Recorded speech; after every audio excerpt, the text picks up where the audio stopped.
Good afternoon.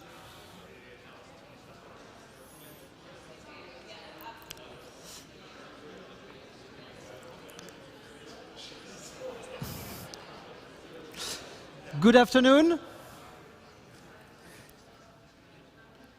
Dear participants, welcome to the Seaweed Day. My name is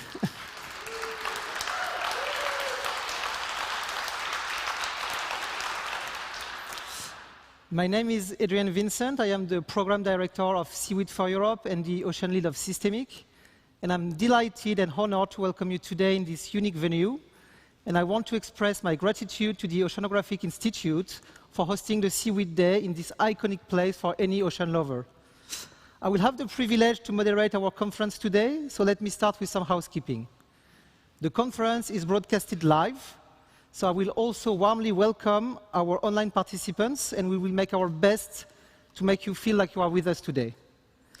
For those in the room, a translation English to French is available on Channel 1. Pour les Français, une traduction est disponible sur les boîtiers sur le canal 1. And I will also ask you to ensure your phones are on silent mode. Now, before walking you through the agenda of today, I would like to call two special speakers to kick off our conference. So let me please join me by welcoming Robert Calgagno, the CEO of the Oceanographic Institute, Prince Albert I of Monaco Foundation, who was instrumental in making this special event happen today. Thanks for your continued support, Robert.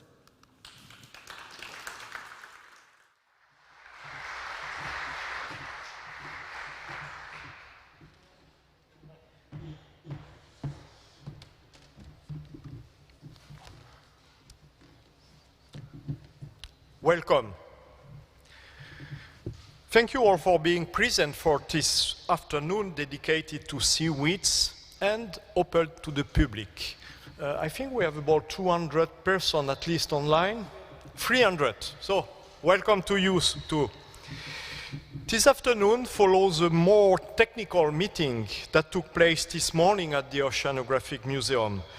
This morning, participants work on the framework that will allow the support of the control and hopefully sustainable development of this activity, in particular through governance tools, norms, and standards. Thanks to Adrien Vincent from Systemic Earth and the Seaweed for Europe Coalition coordinator who initiate and masterize this event. I hope that Carlos Duarte and Alexandra Cousteau will join us soon, hopefully.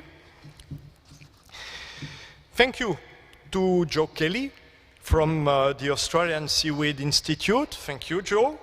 To Marie Stuglis from the DG MAR of the European Commission, for those who don't know. To Philippe Potin from the CNRS, French Research Institute, to Samantha Dean from the Kelt Forest Foundation, to Nathan Geraldi from Naturmetrics. And I would like also to mention to our team who have made a special effort for organizing that event, Pierre Gilles, thank you Pierre, and also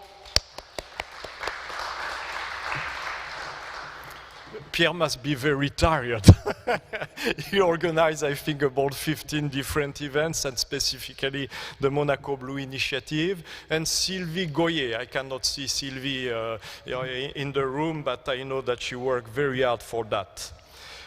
Adrien and Samantha, you participate in the Monaco Blue Initiative meeting this Monday.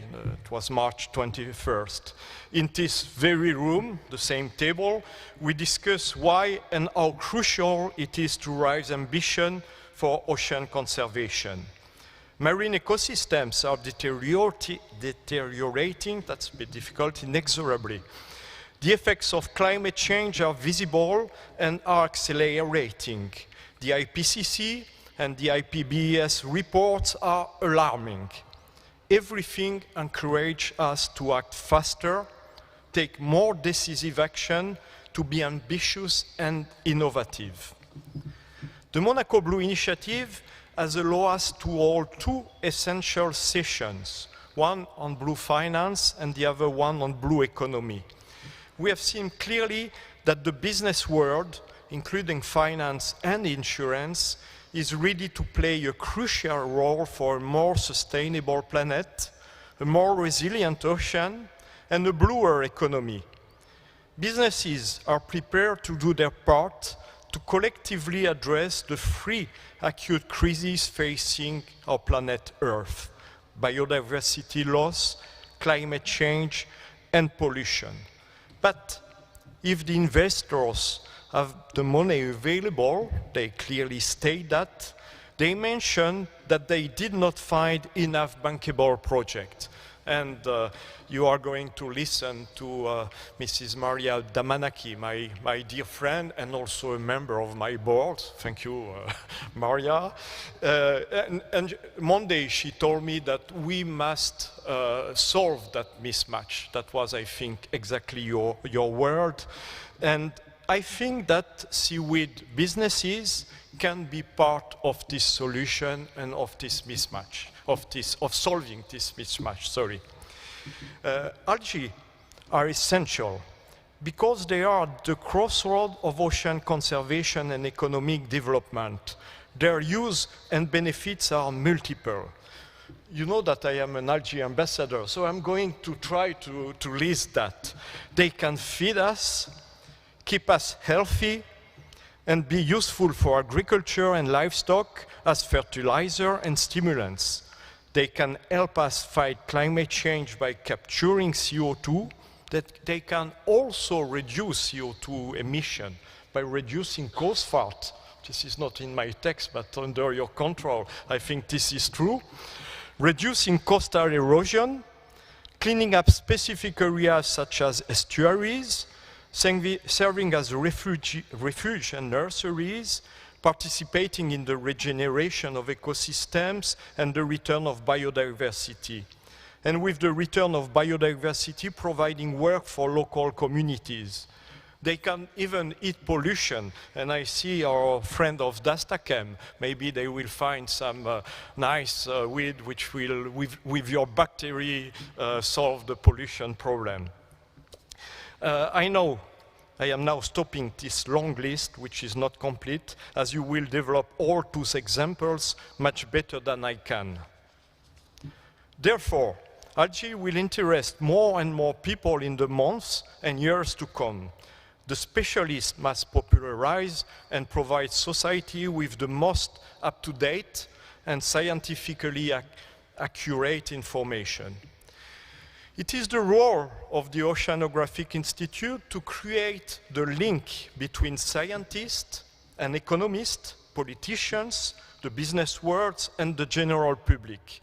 And we can undoubtedly help you make seaweed better known through our communication tools, mediation action, and workshop. And I think we can trigger decision through events like the Monaco Blue Initiative or all the events of the Monaco Ocean Weeks. Seaweed will find a place of choice in our great Oceano New Generation program, specifically dedicated for primary school children. Now, outreach.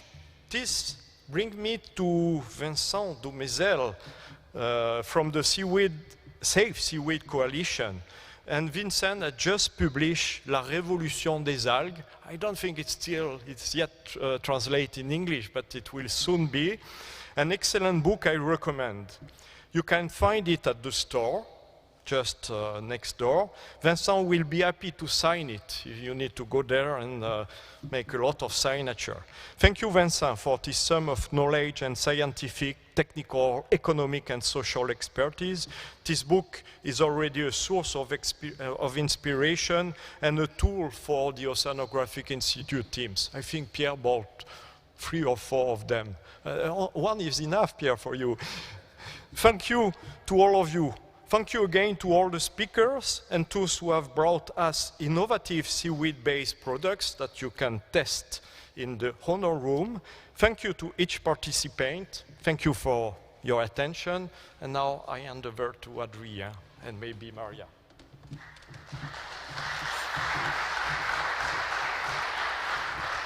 Thank you very much, Robert, for these inspiring words. And I would like now to invite another seaweed early adopter and ambassador, Maria Damanaki. Maria Damanaki is a board member of both the Prince Albert I of Monaco Foundation and the Prince Albert II of Monaco Foundation. She is a former EU Commissioner for Maritime Affairs and Fisheries, but maybe most importantly today, Maria is one of the co-chairs of the Seaweed for Europe Coalition. Maria, the floor is yours.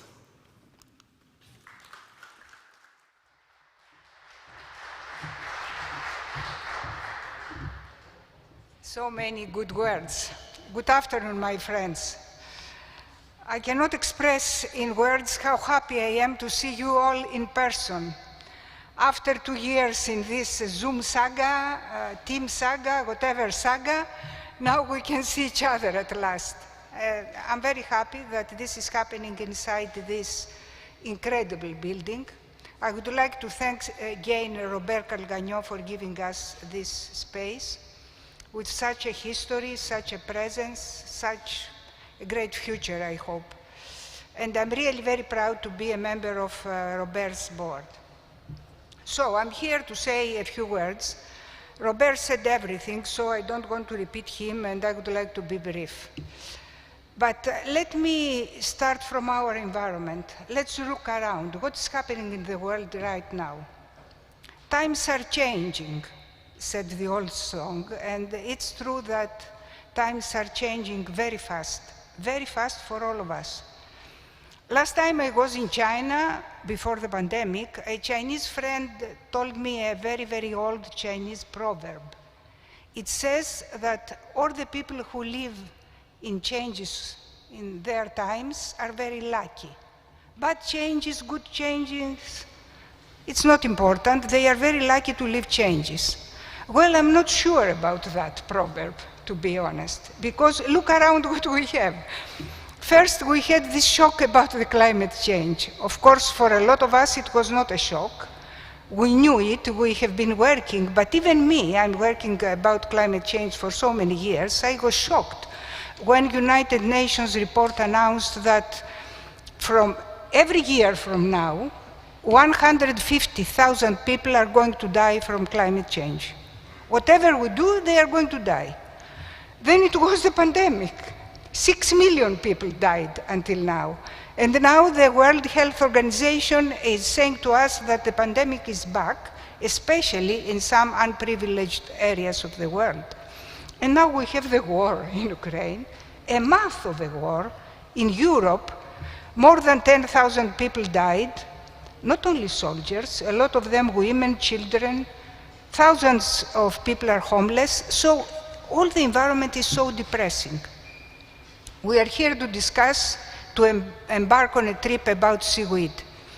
I can promise that this trip will be interesting, productful, but most of all, I can promise that this trip will be hopeful. We are here to discuss about a solution, and this can bring us hope.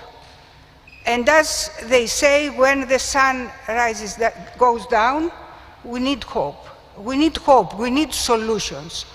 Seaweed is very important because, as Robert said, and I would like to repeat that, can be a solution in order to overcome the mismatch we have between science, good approaches, ideas, investors.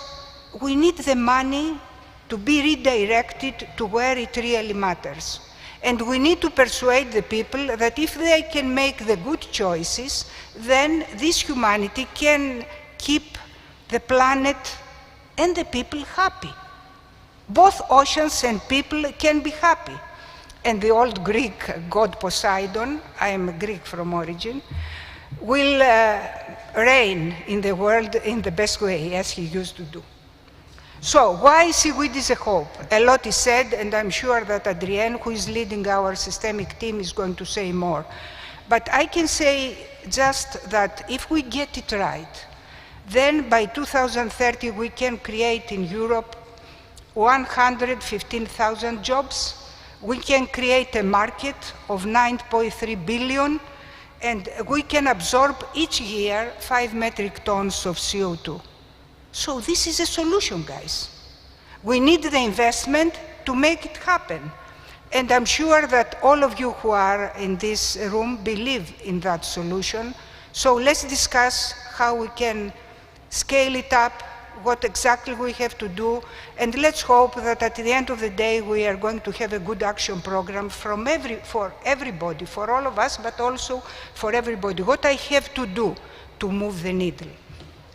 I'm not saying it will be easy, because you know, we are in a way pioneers. All these faces, all these stories, they are pioneers. They open new windows to the sea which is surrounding us.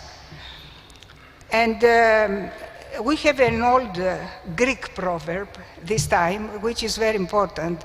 It says that all great things have started from minorities.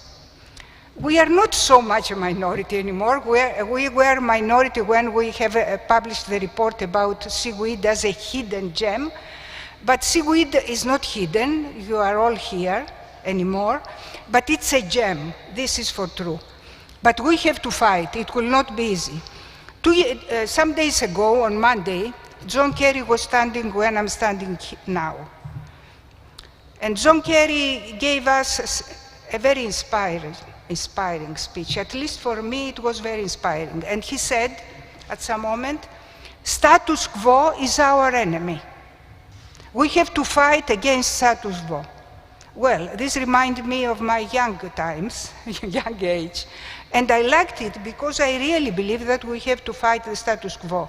The status quo is still made of bad choices by people for food, packaging, cosmetics, pharmaceuticals, animal feed, everything. But we have a solution, and it's a good one. We have arguments, we are organized. So I hope that next year, Bear will be back, and we are going to have a lot of good stories to tell. Thank you all for being here. I'm more than happy to see your faces.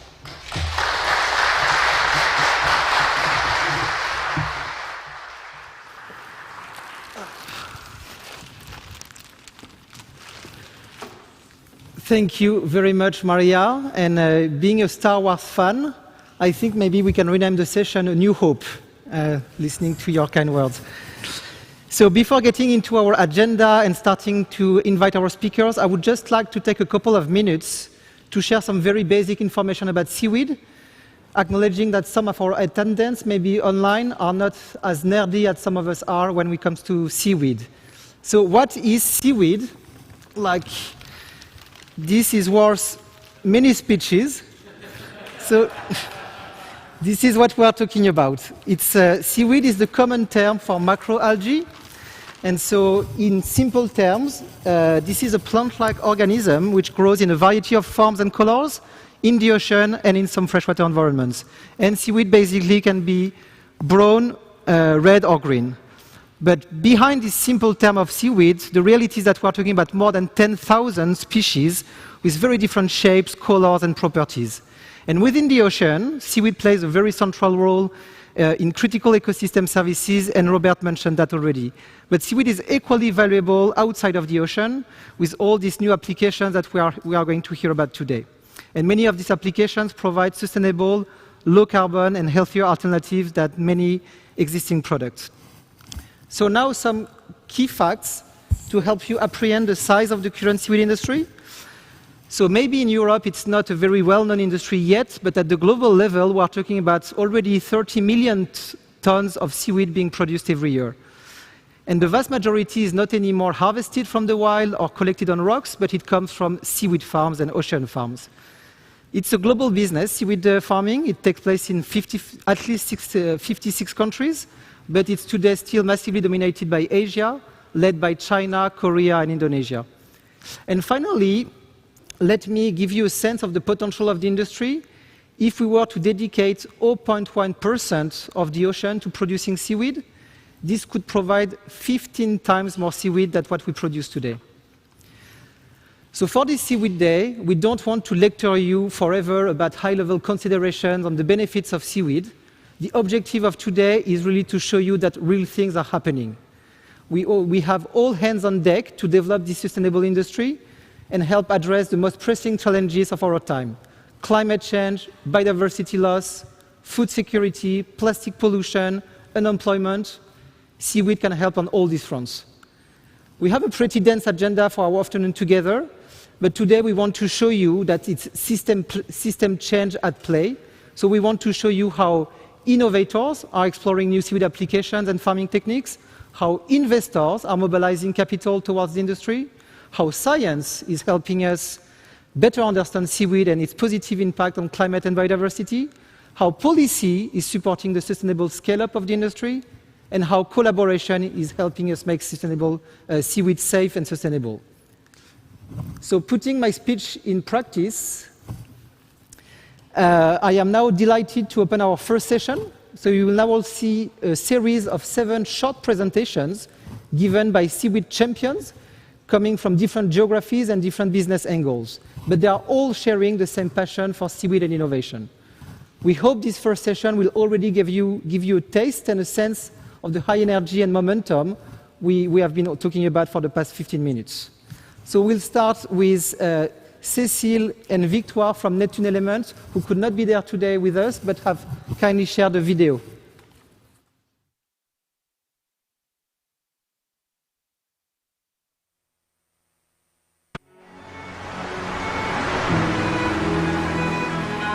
Hello, je m'appelle Victoire et je vais vous expliquer pourquoi avec Cécile on a créé Neptune Elements. Vous venez ? En s'intéressant à l'impact de notre alimentation sur l'environnement, on a découvert un aliment exceptionnel. Les algues. Déjà utilisées en cosmétique et consommées en Asie depuis des siècles, aucun autre aliment n'apporte une telle variété de minéraux et nutriments.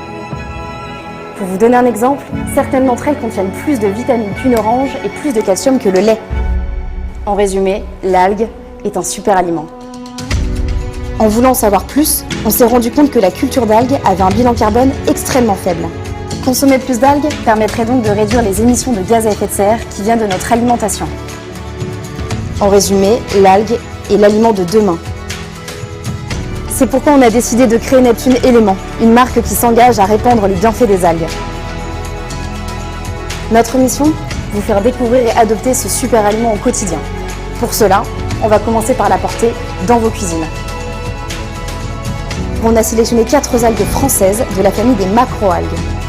Avec leur goût fumé, iodé, boisé ou herbacé, nos algues s'intégreront facilement à toutes vos recettes. Et pour préserver l'océan, nos packagings sont rechargeables. Et on ne s'arrêtera pas là. La ressource est encore rare, alors on veut développer la filière. C'est pourquoi nous organiserons de nombreux événements, conférences et ateliers pour encourager la culture des algues. Mais pour faire tout ça, on a besoin de vous. Car c'est grâce à votre soutien qu'on va pouvoir réussir notre mission et montrer qu'en contribuant à notre bien-être, On peut contribuer à celui de la planète.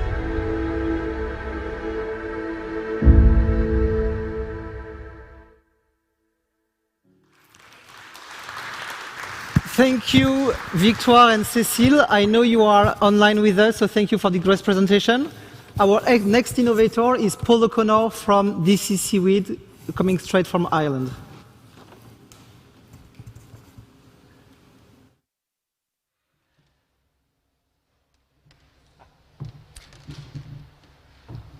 My name is Paul O'Connor. I'm here to introduce my company, This Is Seaweed.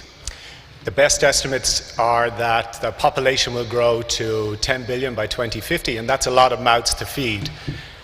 We can't continue to destroy our rainforests to produce food, and we also need to look for other sources to assist with biofuels of the future. And we believe that seaweed can play a role in both of these emerging markets. With that in mind, we have developed a novel extraction process, a process to separate protein, alginates, valuable nutraceuticals, cosmeceuticals that the market needs, both the food ingredients companies and also the nutraceutical market. Hydrogen and biochar and biodegradable textiles and plastics will be the research of the future that we haven't invested in yet, but we will do.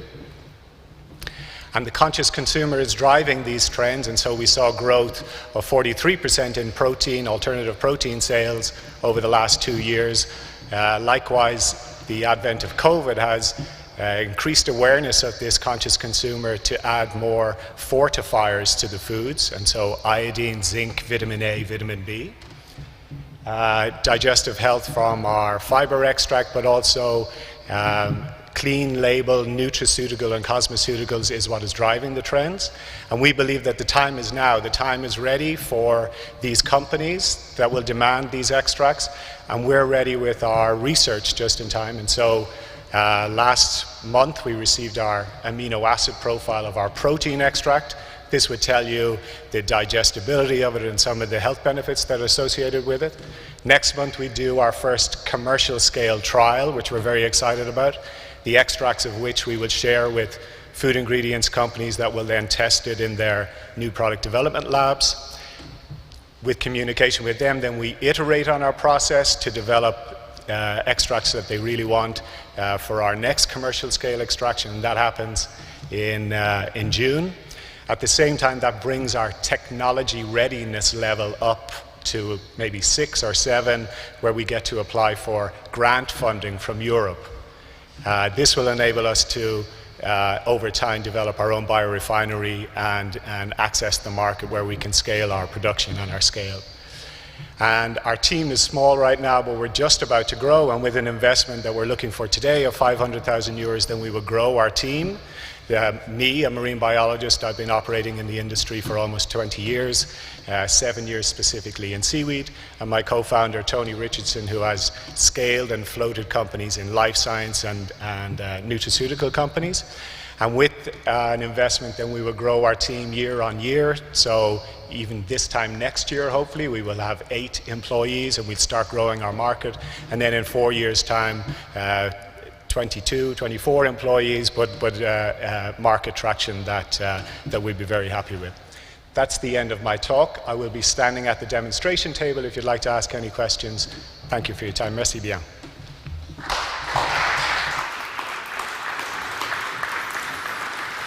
Thank you so much, Paul. And I'm now calling on stage our next innovator, Simon Davis from Seedling.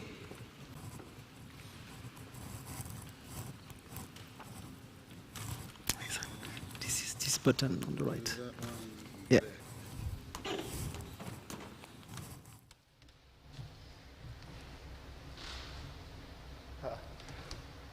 I don't need to explain to anyone here the tremendous potential that seaweed has as a food security solution and a material solution that's sustainable and scalable.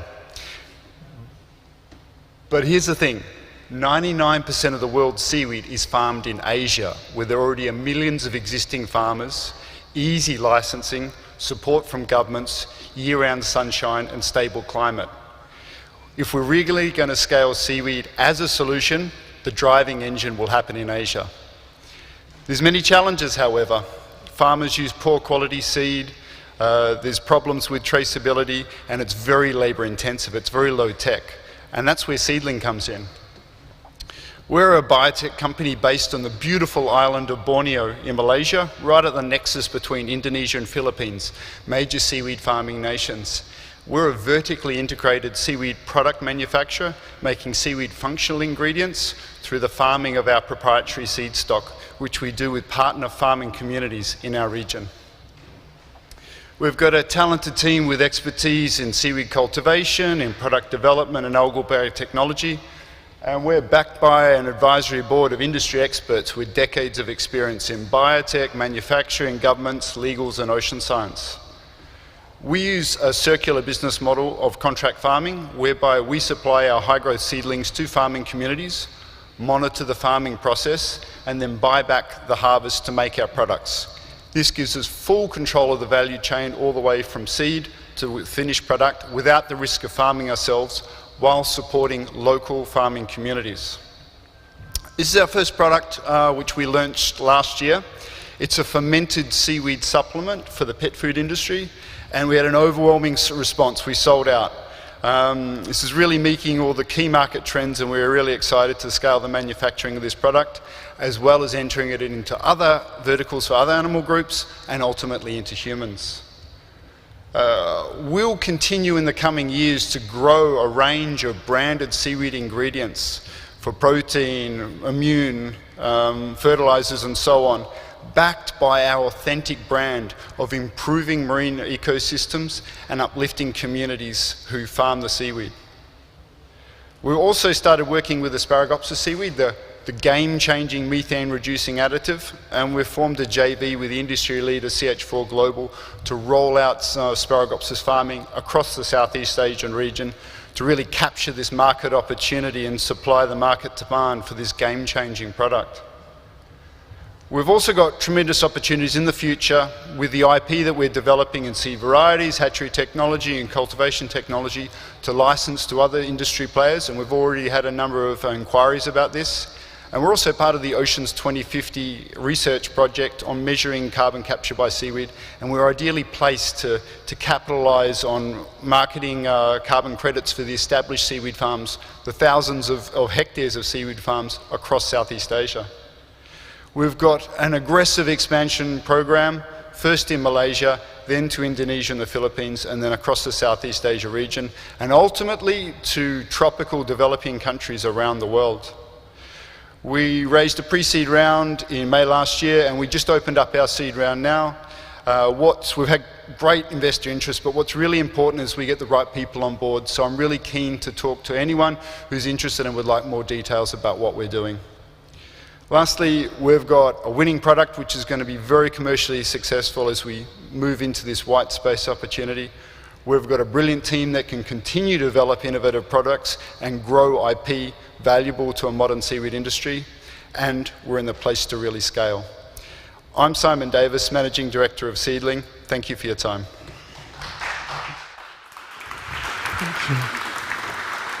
Thank you, Simon.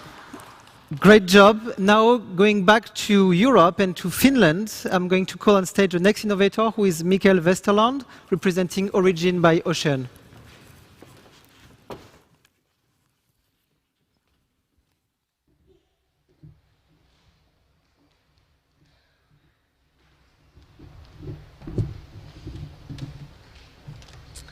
Hello, everybody, and it's a great pleasure to be presenting our story here at this Seaweed for Europe event in Monaco. My name is Mikael Westerlund, Chief Executive Activist and Founder at Origin by Ocean. So let me tell you a story about how we can turn a massive global environmental problem into a unique, sustainable and scalable business opportunity.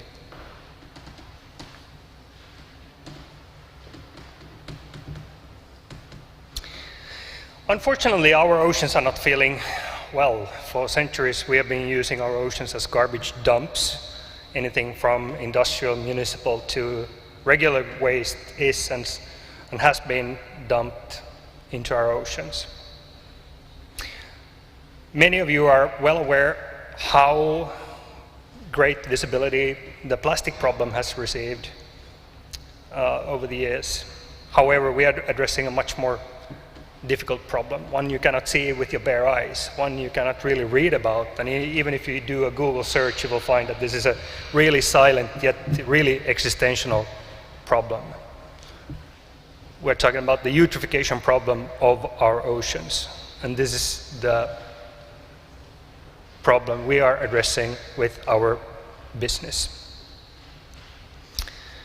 So from all kinds of man-made activities, we have huge amounts of phosphorus and nitrogen coming into our waters, creating invasive seaweed and blue-green algae blooms all over the world. This is a massive global environmental challenge, and this is what we are here to resolve.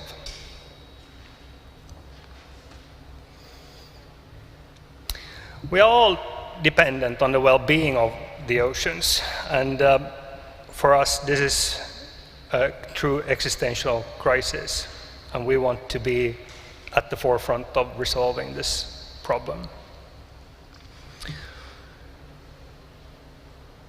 Chemical industry is playing a vital role in our everyday lives, and hence it's really important to understand how these chemicals are being produced. However, the chemical industry is having a massive negative impact on our ecosystem, and we think it's time to move away from having a negative footprint into remedy, and it's time to do more good than harm while you're running a business. So in our biorefinery process, we convert this global environmental problem into unique, sustainable ingredients for use in industrial applications ranging from food, cosmetics, personal hygiene, textiles, packaging applications, and so forth. So we are on a journey to become the largest commercial player in the nutrient removal and conversion business. We will be converting millions of tons of seaweed into valuable ingredients. And we have as a company target to be the first company to remove 1 million tons of nutrients from our oceans, having €1 billion in revenues some 10 years from now. Initially, we are addressing the 3 billion food thickening agent market. Since December 2020, we have actively been engaged with the product and application development projects with our customers ranging from food, cosmetics, personal hygiene, and packaging type of applications.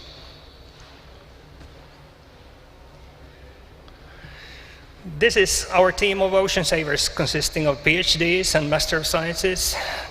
Team is today 20 and continuously growing. We have more than 180 years of combined experience within this field. We are currently looking for strategic partnerships as well as raising our A round, looking to close in June this year. So why don't you join us, ocean savers, in washing the oceans? Thank you.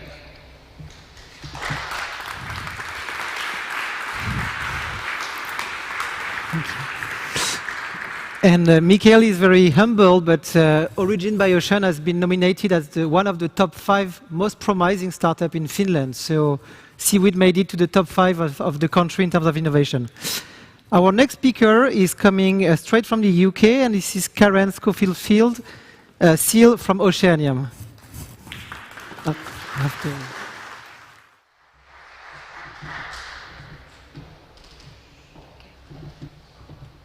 Hello, everybody. I'm really pleased to be here. I think you're Adrian, and what a magnificent venue for a seaweed event. Oceanium was formed in 2018 when I was introduced to my co-founder, Dr. Charlie Babington. He's a biochemist, and our headquarters are up in the European Marine Science Park in Oban, Scotland. And when I met Charlie, I said, I would like to make packaging from seaweed. And he said, well, there's a lot that, I think we can do that, but there are a lot of valuable food and nutrition products in seaweed. And that's how the business and the business model was formed. So our mission is to enable the sustainable seaweed farming industry. We are an impact business. That's why we started the business. We want to jumpstart this industry. And to do that, we are making and developing products which are in high demand, plant-based food ingredients, as we have seen. There's a lot of demand for plant-based food ingredients, nutrition products, which is capitalizing on the interest in immune stimulants and food as nutrition, and biopackaging materials. So this is the business model in a nutshell. We sit right there in the middle, in the blue. So we partner with and purchase seaweed from seaweed farmers all over Europe. We bring it into our biorefinery processing facility, and using this highly technical extraction process, which Charlie has developed based on his decades of experience working with marine materials, we extract fiber and protein, the nutraceuticals and cosmeceuticals, and we use the remaining biomass for biopackaging material.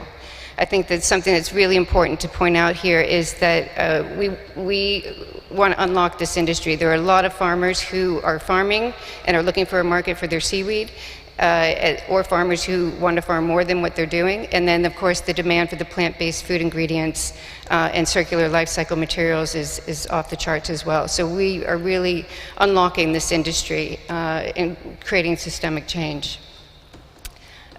This is just a little snapshot of our biorefinery process. We processed 20 tons last year, and we'll be processing 150 tons this summer. We'll prove the biorefinery technology at scale, and then we'll replicate in scale. So we'll have our plans are to have our own facility next year, and this facility could potentially process 5,000 tons. So we're moving forward at pace. It's only been a few years, but we are moving forward very quickly and really have the wind at our back, so it's an exciting time. A bit about the products. So we're looking at the fucoidin, which is something that is only found in brown seaweeds. It's a high quality, high purity fucoidin. We've been very successful at getting quite a high purity, which means quite high value. It's an anti-inflammatory, it's good for gut health, also used in cosmetics, and the ocean health fiber, a gelling property and a source of dietary fiber, so good, also good for gut, and no E numbers. We're working on the beta-glucan and the protein. The packaging material, it's this beautiful leather-like material that we've developed, and you can see we've done it on a continuous run here. I will say that this is going to be, this will be still in development. We look to get the nutraceuticals and the fiber product to market in beginning of 2022. The packaging is probably at least a year, I would say. This is the plans for the future. So we want to prove this biorefinery technology at scale this summer, develop our own facility. We've got the equipment stack finalized, and then we replicate and partner with people in different regions around the world that are farming seaweed and are looking for a way to process it and to make products that are in high demand. So currently speaking with farmers all over Europe. We source from 5 different European countries right now, and talking to people in North America, and we definitely want to move into the developing world to enable the seaweed farming industry there. For me personally, it's all about food security. We need to get this infrastructure in place because, as we know, there's much drought, soil erosion, and there's going to become a tipping point. And we need to have this infrastructure in place so that we can produce this high nutrition food without water and fertilizer and cleared land. These are some of our supporters. Again, we've got an amazing group of investors and supporters from the WWF, Catapult Ocean, Sustainable Ocean Alliance. And as mentioned, we are an impact business. We will measure and report our impact. We've got 2 LCAs, life cycle analysis, in process now, and continue to report and measure and improve, going for a carbon neutral facility. And yeah, that's it. I'm running out of time. And this is the team, because of course it's not me, it's all of these people, 20 of us, lots of scientists, engineers, really clever, passionate, all of them, and so we hope you will help us help the world. Thank you.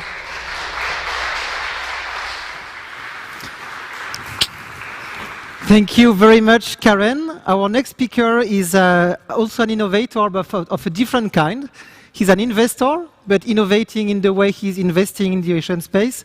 So please welcome Christian Lim from Sven Blue Ocean.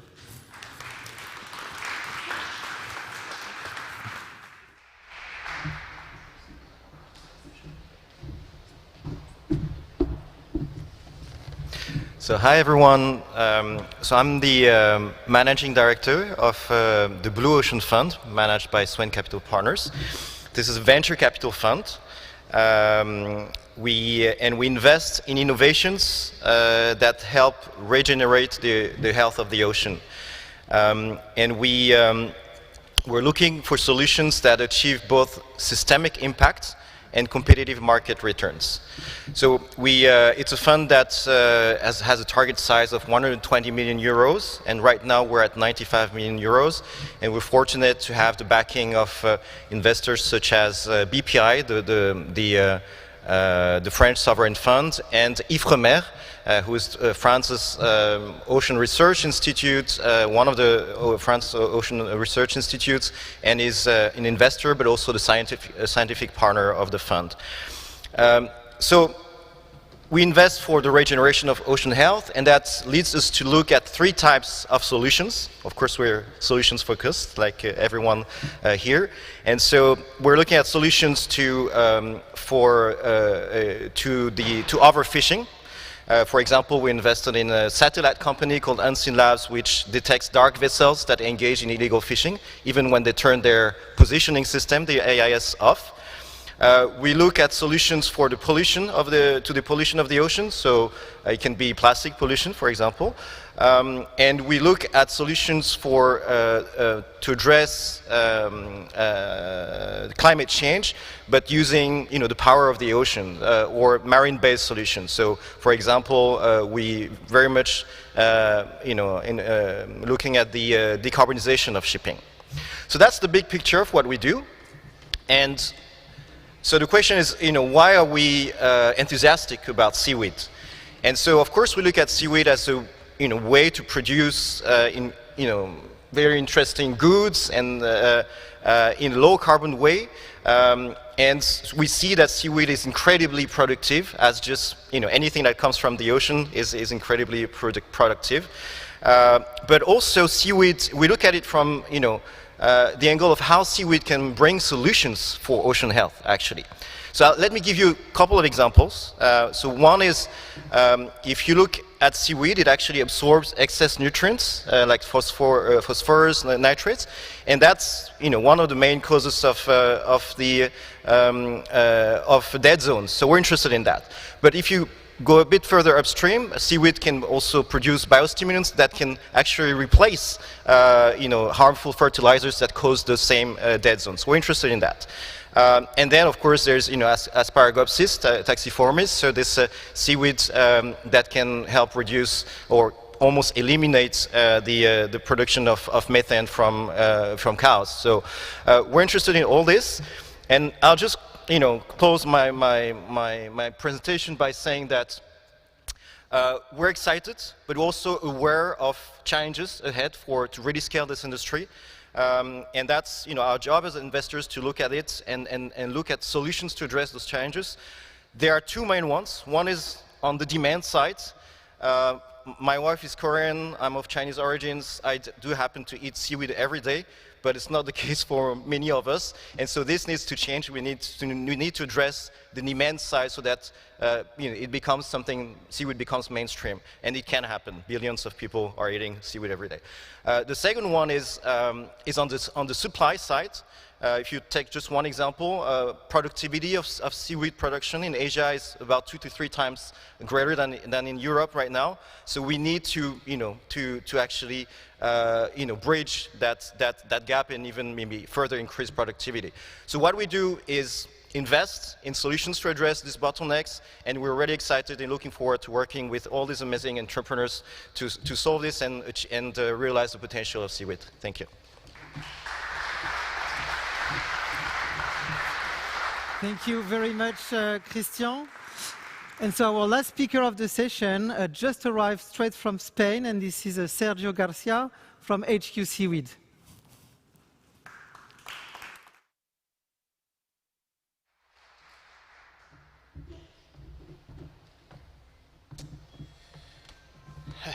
Hi. Hello.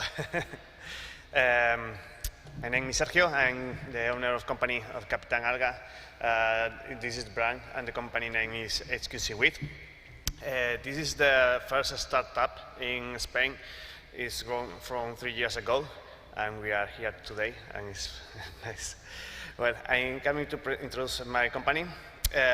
It's a company that believes in the seaweed, for sure, because it's sustainable, and we can improve more the consume on the humanity people of this product. Yeah. Okay. Our strategy is focused in international growth. For that, we throw 2 brands. We are the first exporter in Europe, in Spain, for Europe, about wakame and sea lettuce.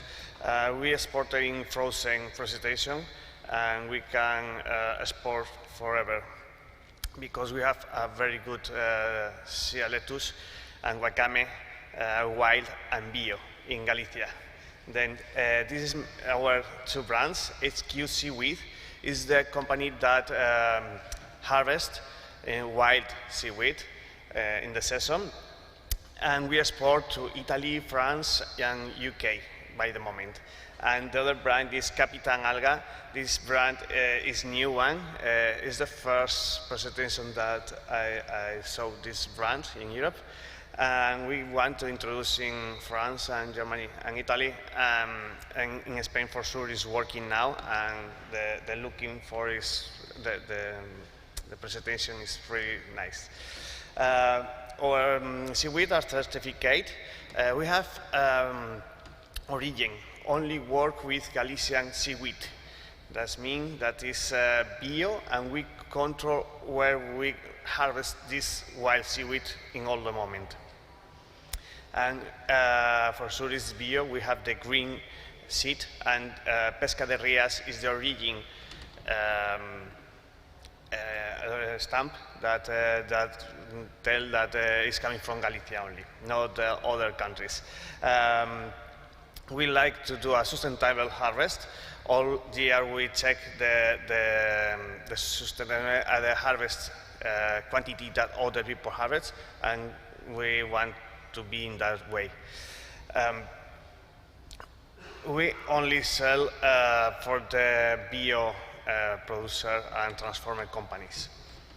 The last year we harvest in all Galicia 600,000 kilos, and we can harvest the next year 1 ton of 1 million of kilos. Our innovation is our way. We want to improve the product of seaweed, not only to eat natural, as you can see in our table about the Capitan Alga products. It's only wakame, for example, but we want to do, for example, milk of kelp, and for that we are improving a lot of money in the innovation with the engineer and with the universities. And that's not working. Yes, about the kombu, the kelp. We are doing the first project in Galicia about big cultivation of kombu, because we have the bateas where we farming the mussels, but we want to change this production to the kombu, and we hope the next year can harvest 1 million of kilos about wakame, kombu, sorry. Our strategy now in 2020 is really small, but we hope that in 2025 we will too much. Well, this is our company, and this is Sergio. My name is Sergio, and we thank you to invite us here. Thank you, Sergio. And one of the reasons I was happy to have you is that in Europe, today we are still mostly hunter-gatherers harvesting our seaweed, but aware that we need to transition towards farming. And I think this is this kind of transition at play that we have just heard with Sergio. So thank you very much, Victoire, Cécile, Paul, Simon, Michael, Karen, Christian, and Sergio. I'm sure now our participants are starting to get a first taste of the great industry we are all building together. And the great news is that today we are seeing many more entrepreneurs and investors walking in your footsteps. So I will now ask you to give a warm welcome to my colleague Jennifer Ring. She's an associate at Systemic and a seaweed pioneer, and she's going to share with us a broader perspective on the evolution of the seaweed innovative landscape in Europe, as well as on the investments going into the industry. Jen, the floor is yours.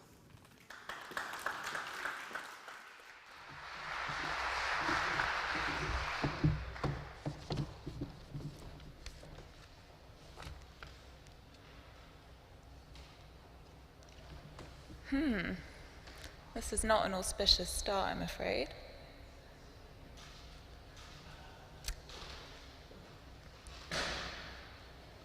There we go. Okay, great. So thank you very much, Adrian. To begin with, perhaps by way of a brief introduction, Seaweed for Europe, you'll see our logo around today, but for those who don't know, it is a coalition established almost 2 years ago now with a mission to catalyze sustainable growth in the seaweed industry here in Europe.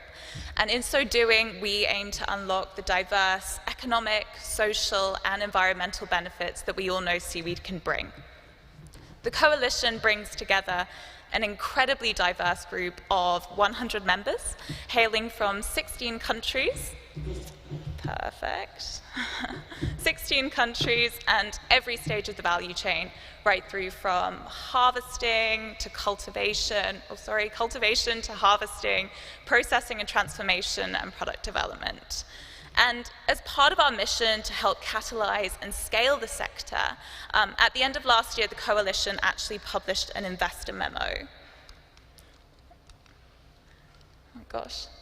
Sorry, it must be me. There we go. So the memo is a report providing visibility on historic market trends and exploring the implications for future pipeline and investment in the sector. And in order to do this, we conducted a detailed analysis of 223 startups and innovative SMEs in the seaweed space that we identified, and 92 of their investors. First and foremost, we hope, of course, that this will be a key resource for private, public, and philanthropic investors in order to help illuminate the sector for them and ultimately attract more capital for deployment in the space. However, we do believe that our insights actually have a lot to offer many stakeholders, and therefore my purpose today is to share a few of those insights with you all. Based on our analysis, one of the most striking and indeed encouraging insights that emerged is that the number of seaweed startups and SMEs is growing very rapidly. So in the last 10 years alone, we've seen the number of companies in the space virtually treble, from 77 back in 2011 to the 223 that we identified last year. Another encouraging implication of this analysis is that this is a trend that's actually accelerating. And this is evident if you compare the beginning of this century, where we saw a CAGR of around 5%, to the last 10 years, where we're looking at an annual growth rate more in the region of 12%. This suggests that the sector has a very strong trajectory as we progress through this ocean decade, and offers a growing number of prospects for investors, and really indicates that there's true momentum at every stage of the value chain for the sector. So, apologies. What our analysis also revealed is that this pipeline is not just comprised of early stage startups, in fact, far from it. We looked at the technology readiness level of the companies that we identified. So this is a means of evaluating the maturity of a technology right through from whether it's in the research stage or whether it's in the market. And of the companies in our sample, 85% were actually, in fact, already scaling up or indeed in the market.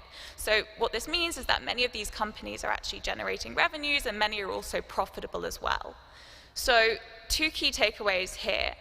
Although seaweed in Europe is still a very nascent industry, and many of the companies we looked at are quite small or quite new, we do see already a very solid pipeline. The profile of this pipeline also has its own implications in terms of what this means for the type of financing that's going into the sector. So what we would expect to see, and indeed what we are seeing as the pipeline matures, is that the type of financing is progressively evolving away from things like grant and venture capital financing, and progressively moving towards a greater role for private equity investment and indeed longer-term debt financing as well. Of course, and you've heard this from so many of our innovators earlier today, at the heart of what makes seaweed such a compelling and exciting regenerative material is that it has a huge array of applications where it can provide a far more climate and planet and people-positive alternative to many of our prevailing solutions and business models. And this diversity and potential is very well represented already in the European industry. And you'll see from the left of this slide that we have companies operating in all the various sectors that you would expect to see. Interestingly, we also identified that 16% of the companies were also operating in what we've called here an other sector. So this includes very nascent and emerging applications of seaweed. So for instance, things like uses in textiles or for pigments and inks as well. Perhaps unsurprisingly, this analysis also showed that a very significant concentration of the companies are active in the food consumption sector. But this is, of course, a market that, as Christian has already indicated, has been around longer and is relatively well established, even if slightly less so in Europe than other parts of the world. However, an important nuance as well to emphasize here is that many of these companies are actually not just dedicated to one sole application. And again, it's worth emphasizing that another reason to be so excited about seaweed is its potential to be used to simultaneously co-produce multiple products from just one unit of seaweed. And again, this is something we've already heard about today. This relies on an approach, for those who aren't aware, that's essentially a biorefinery process that allows producers to first extract the basis of one product from the seaweed biomass and then use the biological leftovers to produce other products as well. So this really helps us progress towards a kind of zero waste and much more circular model. Concretely, an example of this might be a producer who extracts alginate for use as a food additive and then uses the seaweed remains to, for instance, produce biostimulants. So this potential is well reflected in our analysis. We saw that 30% of the companies we looked at were actually already operating in 2 or more of these applications, and indeed almost 10% were actually operating in 3 or more applications. So having considered the pipeline, it obviously begs the question, how is all this potential actually translating into investment? It's important to caveat here that, of course, many investments are not publicly disclosed. For instance, bank loans typically wouldn't be public, and in other cases, even with other types of financing, for whatever reason, parties didn't necessarily disclose investments. So this isn't to say that this is a complete picture of recent investments in the space. But what you can, I think, conclude from the data that we did have available is that there's a really exciting trend at work here. First of all, we can see that the space is already attracting investment. And second, we can see that this investment is in fact growing. So the number of deals has been growing at around 30% year on year. And in terms of the amount invested, the period that we looked at, so from 2010, has witnessed a quite staggering 23-fold increase in the value of investments, from a little under 1 million euros to 22 million euros last year. This is, of course, I think, an incredible growth story, and it is really testament both to the grit and determination of everyone working to build this space, and of course to seaweed itself and its remarkable potential. Thank you.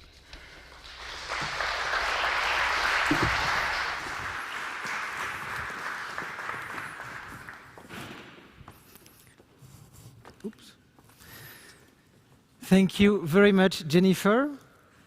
If you are an investor or simply curious to see more detailed analysis about this European seaweed industry, you can visit the website seaweedeurope.com, where you can download the full investor memo. So in the past hour, we've talked about innovation and investments, but if we want to build a truly sustainable seaweed industry, we have to work closely with science.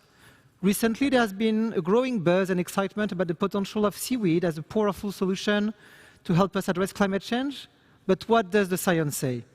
So the next session will be about unveiling in exclusivity today the results of a very thorough and rigorous scientific study on seaweed and carbon that we have all been waiting for many years. And so this is now my pleasure to invite on stage Alexandra Cousteau, the president of Oceans 2050, who is going to tell us more about her work and about this study.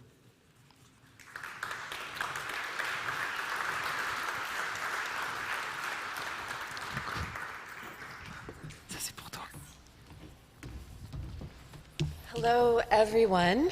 I can't tell you how excited I am to be here today to be able to share with you the results of this study that we've been working on for the past 2 years. The Oceanographic Museum of Monaco, which my grandfather was director of for 30 years, was a playground for me when I was little. And so being able to share this study with you here has special meaning for me, and I'm really thrilled to be able to do so today. I'm going to keep my remarks extremely short because the real hero of this study is Professor Carlos Duarte, who was the architect of the scientific foundation of Oceans 2050, a co-founder with Fritz and I, and creating this organization which is really built on the foundational scientific paper that he wrote called Rebuilding Marine Life, which lays out a roadmap for rebuilding our oceans in one human generation so that by the year 2050, we won't have more plastic than fish in the ocean, but we will be able to recover the lost abundance that my grandfather knew when he first invented scuba diving. So that is our mission. And the first real project that we developed was this study, because the forests of our oceans are ecosystems that can do so much to help us rebuild and restore our oceans, and it made sense for us to try to understand exactly what the carbon sequestration of seaweed forests, and specifically seaweed farms, can be, to try to advance the voluntary carbon protocol, make sure that we can compensate farmers for more than just their product, but also for the services that they provide all of us in the ocean. So I would like to invite Professor Duarte to come up here and announce these results, and then we'll have a short discussion afterwards with Dr. Pere Masca from the International Atomic Agency Energy here in Monaco. That was a really important part of this study. And finally, we will take questions. So if you have any questions, please keep them in mind and don't hesitate to ask us at the end of this session. Thank you.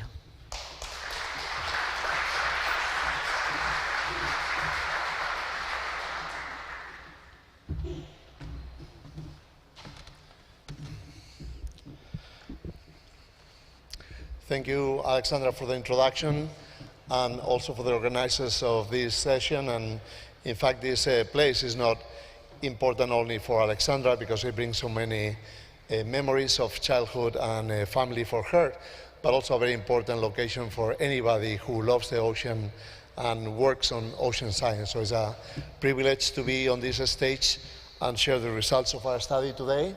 So as Alexandra mentioned, we're going to have like 3 acts on this session. One is the introduction that Alexandra just completed. Then I will be presenting results from our assessment of the global scope for carbon sequestration with seaweeds, both wild and cultivated. And then we'll have a panel discussion where Alexandra and I will be joined by Dr. Pere Masca from the International Atomic Energy Agency of the UN here in Monaco, which have played an important role in the project. And then we hope to engage in a discussion with the audience as well. So in 2009, I co-authored with a number of colleagues from UN agencies a report called Blue Carbon. And it was about the potential of a healthy ocean to bind carbon and help mitigate climate change. And that led to a lot of momentum in exploring this potential of conserving and restoring coastal habitats, which are intense carbon sinks in the biosphere, to both rebuild blue natural capital that we have lost, so about 1/3 to half of the extent of these global habitats has been lost. So there's an opportunity in rebuilding that lost habitats to also mitigate climate change and rebuild blue natural capital, but also there's a potential in doing so to mitigate climate change, because these habitats rank among the most important carbon sinks in the biosphere. So blue carbon was a strategy to contribute to mitigate climate change while rebuilding blue natural capital. And then since the report was launched, there's been gaining momentum, and last year in Glasgow in COP26, then there was a lot of excitement about blue carbon projects, and the size of the projects has been growing from a few hectares to now in the thousands of square kilometers globally. But along this journey, seaweed were being ignored. And in fact, in that report, we already point at the potential of seaweed, but in 2009, we felt we did not know enough about the fate of seaweed carbon to actually incorporate them into the strategy. So, but years passed along without this being addressed. And a couple of years ago, some colleagues and I wrote a paper where we raised the question of what role seaweed play in sequestering carbon as the elephant in the blue carbon room.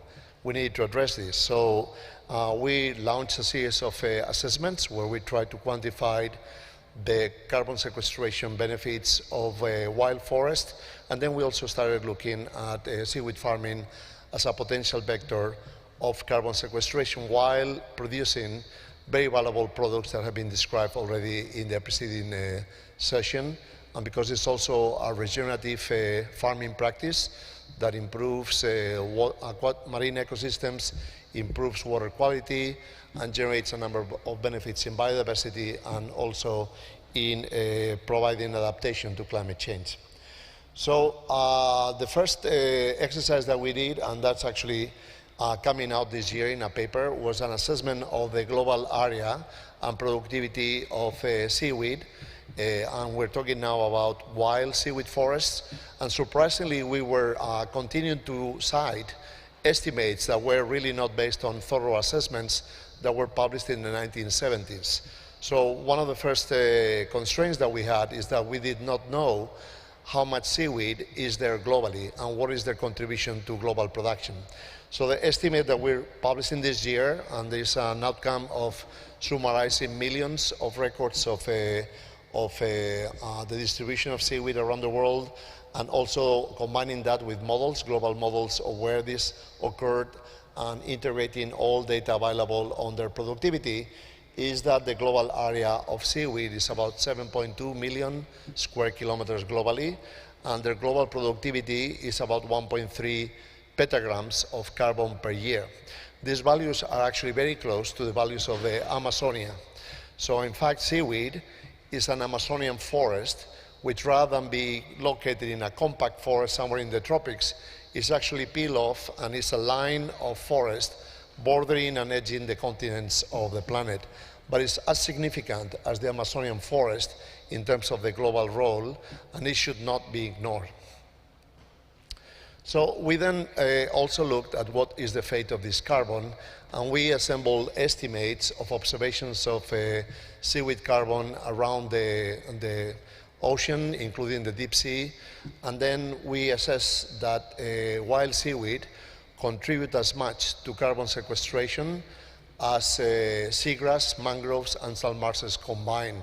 So the estimate of carbon sequestration that we were able to derive from our assessment was about 173 teragrams of carbon per year, which is about half a million tons of carbon dioxide per year sequestered by wild forest. Now, the problem with this contribution to carbon sequestration is that it is as real as that of seagrass and mangroves, but rather than occurred in the habitat, this contribution is actually dispersed across the global ocean. So much of this is actually carbon that ends up in sediments in the deep sea or ends up in deep sea waters below 1,000 meters, where that carbon is removed from being exchanged with the atmosphere over centennial time scales, but is not in the habitat. So it's very difficult to account for, and we believe that this fact that much of this carbon export is actually exported carbon, so it's happening far away from the habitat, is going to be a hurdle in order to be able to derive actionable projects of, for instance, kelp restoration against carbon crates. Because there are two constraints on doing that. One of them is the accountability. So, for instance, we use advanced genomics and metagenomics to detect carbon and sequences of DNA coming from kelp in the deep sea in the middle of the ocean. But it will be impossible to assess that carbon from seaweed in the middle of the ocean comes actually from a restoration project done, for instance, in Japan. So it's very difficult to assign that carbon to a particular action in the shoreline, and that becomes a constraint in terms of being able to claim carbon credits from a restoration of wild seaweed forest, where that carbon might end up hundreds to thousands of kilometers away. And the second constraint is that any blue carbon project has a requirement of permanence.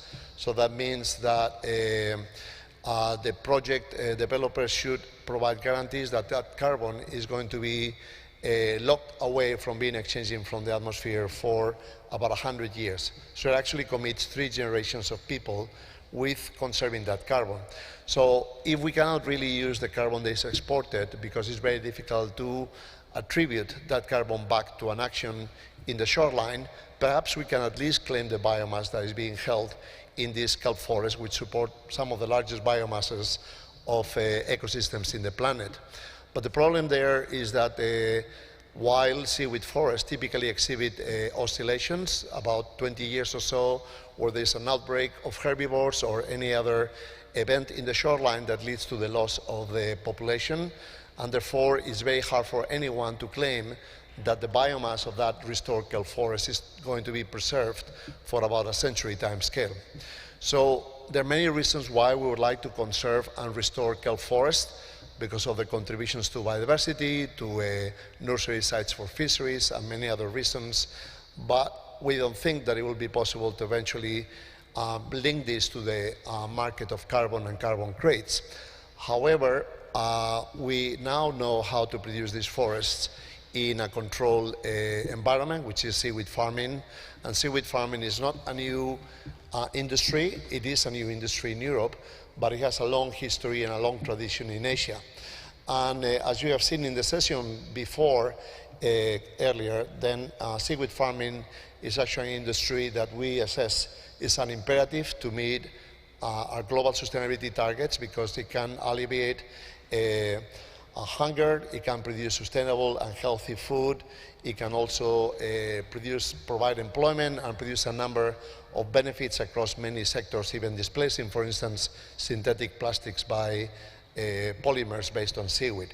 So there are many contributions of seaweed farming to achieving our UN Sustainable Development Goals, and one of them might be climate action.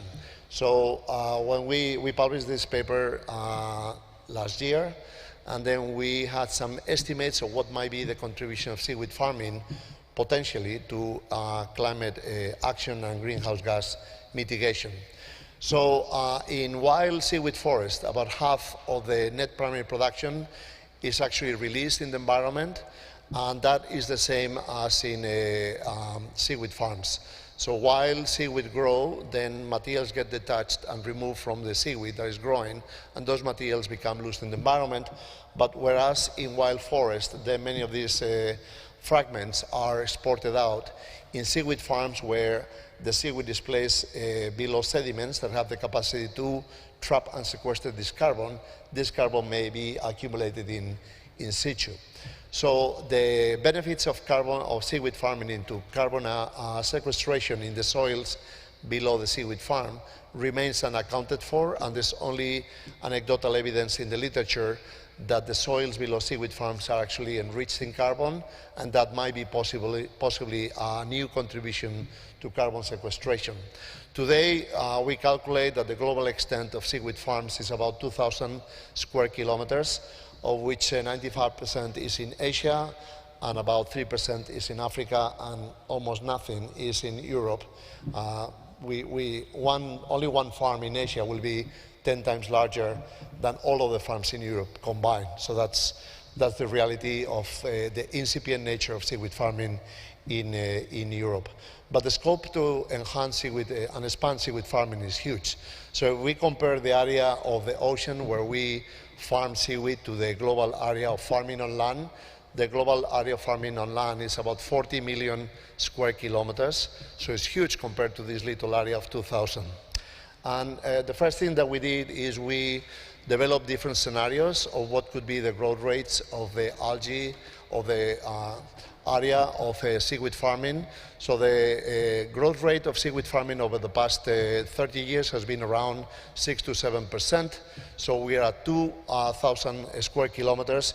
And if we project that growth of 7% to 2050, then we get to about 13,000 square kilometers. It's still very little, but we believe that the awareness of the value of seaweed products to solve many, many problems in healthy foods, sustainable blue foods, materials for biofuels, materials for synthetic polymers, maybe feed for cattle to alleviate emissions of methane from ruminants, and many other solutions that seaweed provide are going to catalyze the growth of seaweed farming and accelerate it.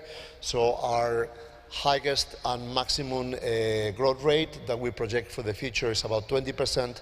So if seaweed farming grows globally in area by 20%, then we project that by 2050 there will be about 670,000 square kilometers of seaweed farms around the ocean.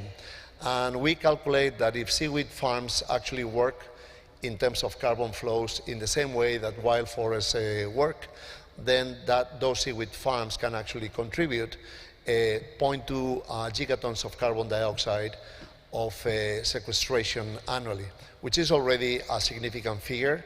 It's actually more than salt marshes and seagrass and mangroves sequester annually. So that is a potentially large contribution.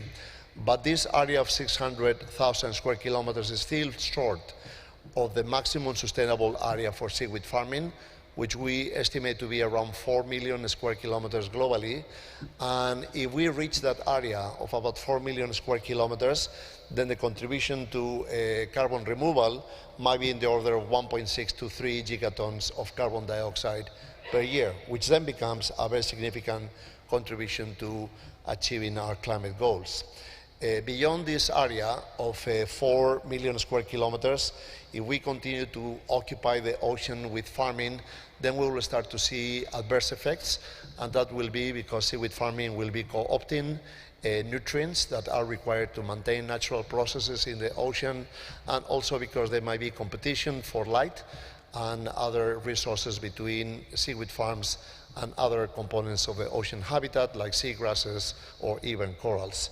But still, the scope to expand is 2,000 times the current area.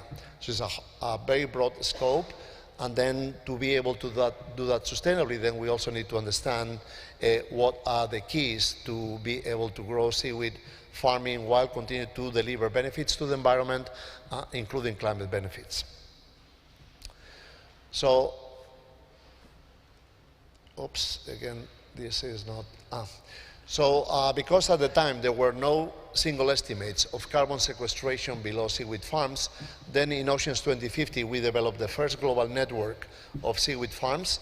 So we established a network of 21 seaweed farms around the world. In order to accommodate farms in the Western world, we actually needed to alleviate a little bit the requirements of the study. So initially we needed farms to be more than 10 hectares in size, to have been established and operate in operation for more than 10 years. But if we impose those constraints, there will be no seaweed farm in the Western world that will meet those requirements. So then we allowed smaller farms and newer farms to be included in the study to be able to have farms in Norway, in Denmark, in France, in the US and Canada. But we also had farms in Japan, in South Korea, in Malaysia, Indonesia, and Madagascar. So I need to remind you that an important element of the study is that none of these farms were designed to sequester carbon. The farms were designed to produce seaweed, and oftentimes they were placed in areas with high energy environments, high tidal currents, or high wave activity, which is not really conducive to sequestering carbon. So this is not a study that was designed to optimize carbon sequestration, but really represents the practice of seaweed farming around the world. So the farms range in size from 1 hectare in Western nations to 150,000 square kilometers of a single farm in China. And in fact, the largest farm in China, it's about 400,000 square kilometers sorry, these are hectares, not square kilometers. It should be 150,000 hectares, not square kilometers in farm area. And then the age of the farms range from about 3 years in the Western world to the oldest farm in Tokyo Bay that has been cultured continuously for 300 years. So whereas we are now discovering in the Western world seaweed farming, then in the East and in Asia, seaweed farming is part of culture, part of a practice of growing food. And then we also discovered that in our 21 seaweed farms, there were 27,000 farmers involved in producing seaweed, which is also an important contribution to labor and jobs, and I'll come back to that later. So we established that network, but we also established a centralized analysis of samples that were being collected from sediments in these farms in the Andalusian Institute of Earth Sciences in Granada, and also in the International Atomic Energy Agency here in Monaco, and Edith Cowan University in Australia.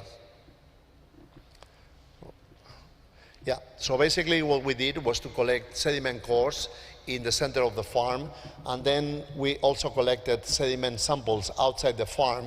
And sometimes the sediment samples outside the farm are not really comparable, because, for instance, in the farm in China, the distance between the farm site and the reference site is about 20 kilometers, simply because the farm is so big.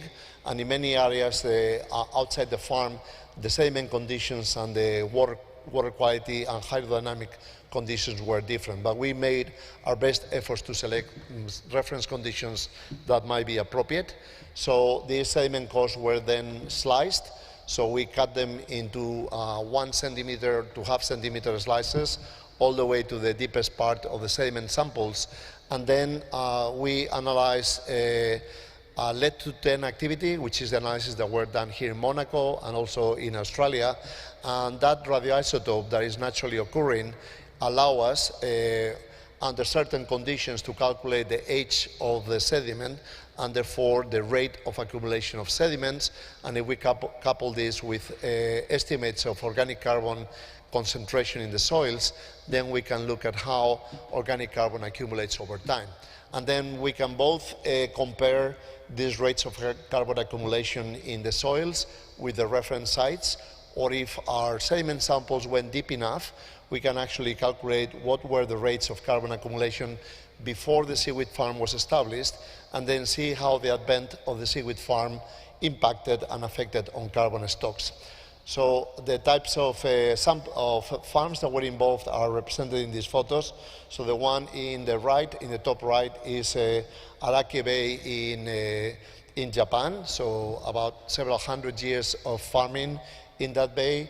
We also have a farm in the US on the top left, a Seaweed Solutions farm in Norway on the bottom, and then we had also farms in Madagascar, which are a large farm area, but composed of many small farms from single households and villages that work like in a cooperative mode, and also farms in Korea, Denmark, and farms in Malaysia that are represented here. Simon Davis is the manager of the farm. So that is just adjacent to beautiful tropical rainforest in Borneo. So very different settings of farming practices. And basically the results look like this, so I'm not going to bother you with the details of this, but basically we have profiles along the sediment of the concentration of lead-210 and also other isotopes that are able to inform us of the rate of accumulation of sediments and the time elapsed as we go down into the sediment, and we couple this to estimates of organic carbon along the soils that compare the organic carbon concentration in the sediments below the farm with those in reference stations, but also if we go deep enough, we can actually look at what the conditions were before the seaweed farm started to operate. And with these estimates and complex analysis, we can estimate sedimentation rates, we can estimate stocks of carbon below the farm and also in reference conditions, and also the stocks of carbon before the farm was established, and we can calculate the contributions of the farm to carbon accumulation in the sediments. And the number of samples analyzed actually tripled the number of samples that we envisaged originally, so we ended up doing a lot more analysis that we envisaged, and I thank Pera and Antonio and colleagues for their patience in putting up with a huge load of samples. And of course, this study was designed in September 2019, and we started sampling on March 2020. And we know what happened in March 2020. So we entered into a pandemic that impacted on our research in many levels, tragically in many cases. So some of our key collaborators lost family members to the COVID pandemic, but also in Asia, many nations were confined for a long time, particularly in China and in Japan. They're still unable to travel, and our colleagues in Japan were unable to go out in the field and collect the samples until just recently. So we have analyzed all of the results, but still one farm in Japan, we just received the samples because that population was deconfined and they were able to go in the field only like a month ago. Right, so 7 of the farms turn out to be located in areas that exported carbon rather than accumulate carbon, which is probably the conditions that best represent a wild forest. And the sediments were coarse, they were really rocky or stony or gravel, and that already indicates that those soils do not accumulate carbon. And they either supported a strong wave action or strong tidal currents, so the materials that were being released from the farm were actually advected out rather than accumulate below. Then one farm in China supported very large sedimentation rates, so that the sediment samples we collected fell short of containing the whole data set required to calculate sedimentation rates or assign with confidence sedimentation rates and age to the sediments. So we're actually now in the process of collecting 2-meter sediment cores so that we can get down to the layers of the sediments before the farm was established. So probably the rate of sedimentation in these farms is maybe about 3 centimeters per year, so that it really accumulates very rapidly. So we are doing that now, and the farm in Seto Island in Japan was just recently sampled, so we are now analyzing the results. But otherwise we have a complete set of results, and 11 of the farms accumulated seaweed carbon in the soils at rates that we could resolve, so we could actually calculate those rates. And the carbon stocks below the farms were elevated between 10% and 1,000% compared to the stocks before the farm was established or reference sites. So these numbers here on the slides actually show the multiplier of carbon stocks in the soils of these farms. So they range. The very recent farms, like in US or Denmark, they're only 2-3 years old, so the enhancement of the carbon stock in the soils is relatively modest because the farms have not been in operation long enough. But in some other farms, then we have levels of 10 times the amount of carbon that were present in the farm before farming established, or compared to reference sites. And the Western farms in general are just too recent to have accumulated a significant excess stock of carbon. So basically an overview of our results is that seaweed farms are located in high energy environment, and the best indicator of that is that the sediments or the soils below the farm are coarse, so they're either coarse sands or gravel or rocky. Then those sediments are unlikely to accumulate materials, and they will be exporting seaweed carbon. So if you are designing a concession for a seaweed farm where you hope to also contribute to carbon sequestration, look down in the soils, and if the soils are coarse sands or gravel, they are not going to accumulate sediments, so your carbon is going to go far away somewhere else where you will be unable to account for it, right? So you need to select sites where below you have nice, muddy and thin sediment with silt or mud or fine sands. Those sediments will likely accumulate carbon, and then will be able to take the carbon from your farm and preserve it over time.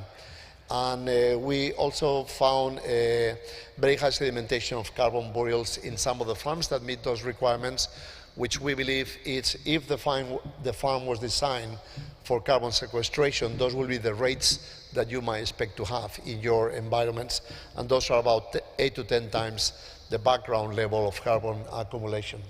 So 2/3 of the farms showed elevated organic carbon in the soils. The rest of them were in erosive areas where carbon was exported.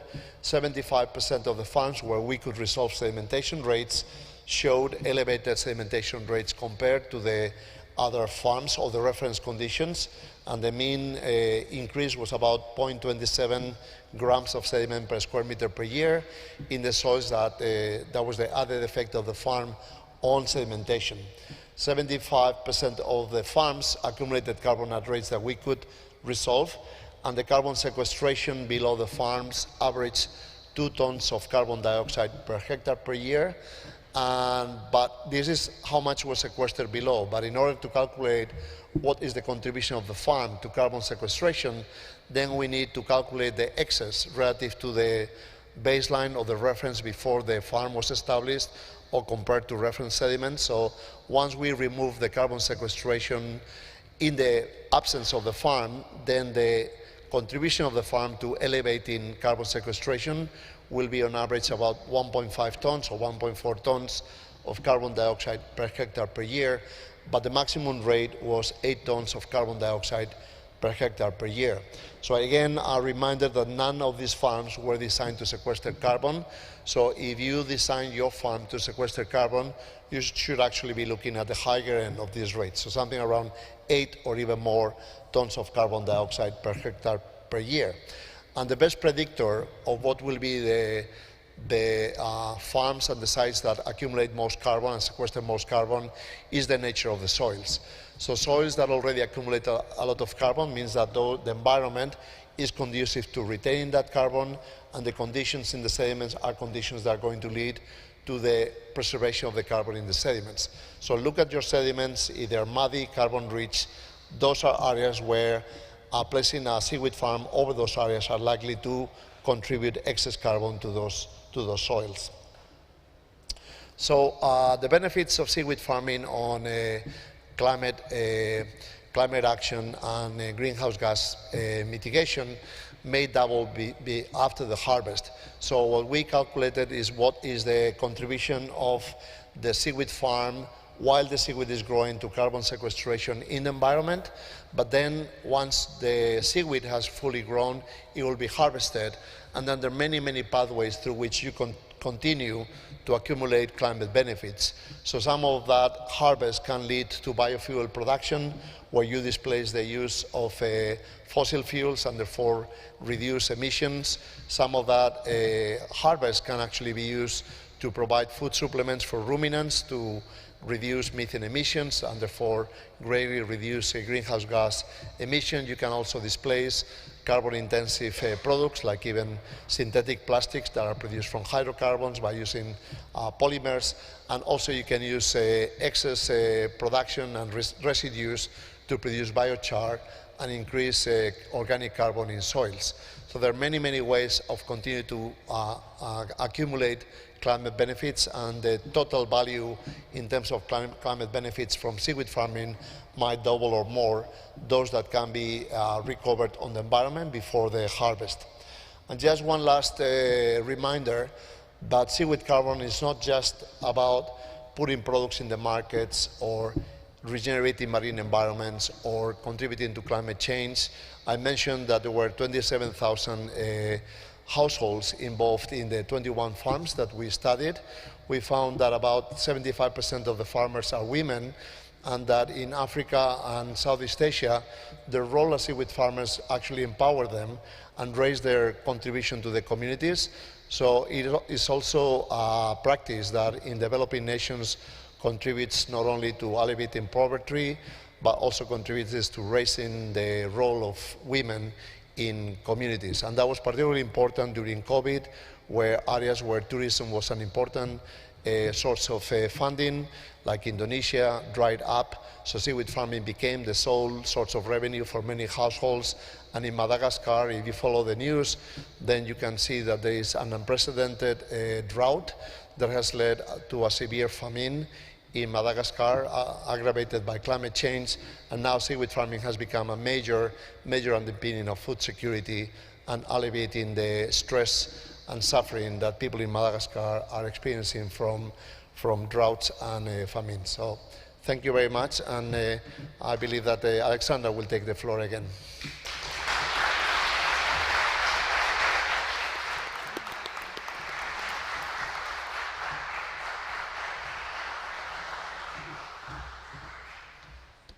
Thank you, Carlos. We thought it would be valuable to follow up the scientific discussion with a discussion about the implications of what this science means for people, specifically farmers and companies that are in the space or looking to get into the space. So I'd like, Pera, could you come up as well? And we'll have a quick chat, and then I really would welcome just a few questions from you if you have any. All right, thank you. Hello.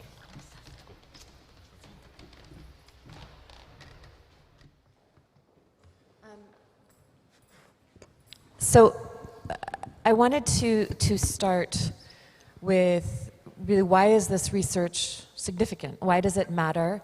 And how will it benefit the practitioners of seaweed farming? Okay, yeah, thank you, Alexandra. So I think we've been speculating about a role for seaweed on climate action for quite some time, but we were lacking data. And then I think this project has been important, is that we are now announcing and soon publishing the first estimates of carbon sequestration below seaweed farms. But it's not just the rates that is important, it's also the understanding of how those rates vary across sites and what practices might lead to maximize the climate contributions from seaweed farming. And in terms of why it matters, this happy person that we have in the screen behind us is happily producing seaweed, but there was very little awareness that activity that she's conducting also generates benefits on the environment, and benefits that are not only local, like improving water quality and enhancing biodiversity, but also contributing in a modest but perhaps significant way to climate action. So these farmers, seaweed farming has been named the technology of the poor, because you don't need to buy land, you don't need to buy machinery. It's usually very simple means, and typically it's a technology or a practice that is available to households of very poor and modest people. But they are actually doing far more than producing the seaweed, but they are never compensated for those services. So the profit margins of seaweed farmers in Asia and Africa is very thin. They, for instance, don't have even crop insurances or things that are common in agriculture that are not yet penetrated into seaweed farming in the developing world. And I think they ought to be compensated for the benefits they bring to the environment and the benefits they bring to our climate action. So that awareness and quantification of that role may produce or be an initial pathway to producing incentives to engage in seaweed farming and also compensate the farmers for the benefits they deliver to us all. And even though these carbon credits, which eventually in the project, I forgot to mention that we are also now developing a carbon standard for seaweed farming. So we are advancing doing that, and hopefully within, by the end of this year or so, we may have a carbon standard ready to be used to be able to source carbon credits in the voluntary market from seaweed farming. That might be about 5 to 10% of the gross income of these farmers. But when you account for the net income, that 5 to 10% might be actually a significant lift on the compensation they receive from farming. Thank you, Carlos. And how does this evidence compare to other topics in blue carbon? Because blue carbon is a really popular topic right now. And so how does that compare? Yeah. So Carlos, as he said, initiated with others this thing about blue carbon like a decade ago, and soon after, when he contacted first me, was to establish sedimentation rates, because they realized, yes, we measure carbon here, and there is a lot of carbon, but we don't know at which rate, so we don't know how important that is. If it's low, it's done. And we started doing that. We started doing that in seagrass, in mangrove, and salt marshes. It's happening. And as he said, never was done in seaweed farming. And these numbers confirm the first estimates put forward a few years ago with Dorte and others, where this is massive. This is very relevant, and it has added values. I mean, this is new. I mean, seagrass meadows occur naturally, mangroves are there. We may restore them, But these farms have a potential to increase, which is just enormous. I mean, and the predictions or the prospections here may actually be modest compared to the reality. So, and as he said again, many of these farms, or at least a number of these farms, were not designed to sequester carbon, so they are not placed in the adequate conditions for that. And even then, we find that on average, we are sequestering carbon there very efficiently compared to other systems. So I think the promise is there. Now, this is only the first step. It's been a massive effort in 1 year, basically, because of COVID reduced our capacities. And so we need much more work to assess this. We need much more science behind to make it solid, to make it strong, as well as for the global blue carbon studies, but it's definitely promising. So any one of the previous speakers here that are initiating all these projects on seaweed farming around, they might want to account for this. Thank you, Pera. And the International Atomic Energy Agency, where you work, has been fundamental to our study and making it possible. How is the IAEA contributing to other blue carbon research globally? Yeah, the agency has, well, we celebrated the 60th anniversary of the Marine Labs here in Monaco very recently, and the agency has a long story of looking at the environment, not only in pollution and not only in radioactivity, but actually using radionuclides, radioactivity, naturally occurring, to understand the oceans and climate. And that has to do with the carbon cycle, and I was involved with the agency more than 20 years ago already in other kind of studies. And then we bring this capacity of establishing the rates. So the radioactive isotopes, which we all despise because they are radioactive and they can be harmful depending on the situation, but we live in a radioactive world, and that's like a song. But we are naturally radioactive, and radioactive isotopes are clocks. So we can assess how fast or how slowly anything happens. So we have this capacity of running a lot of samples, thousands like in this project, to assess how much carbon is sequestered per year, per decade, per hundreds of years, or even thousands of years if we're using other isotopes. And that's what we do here, and in my former lab in Australia, and a few other labs in the world.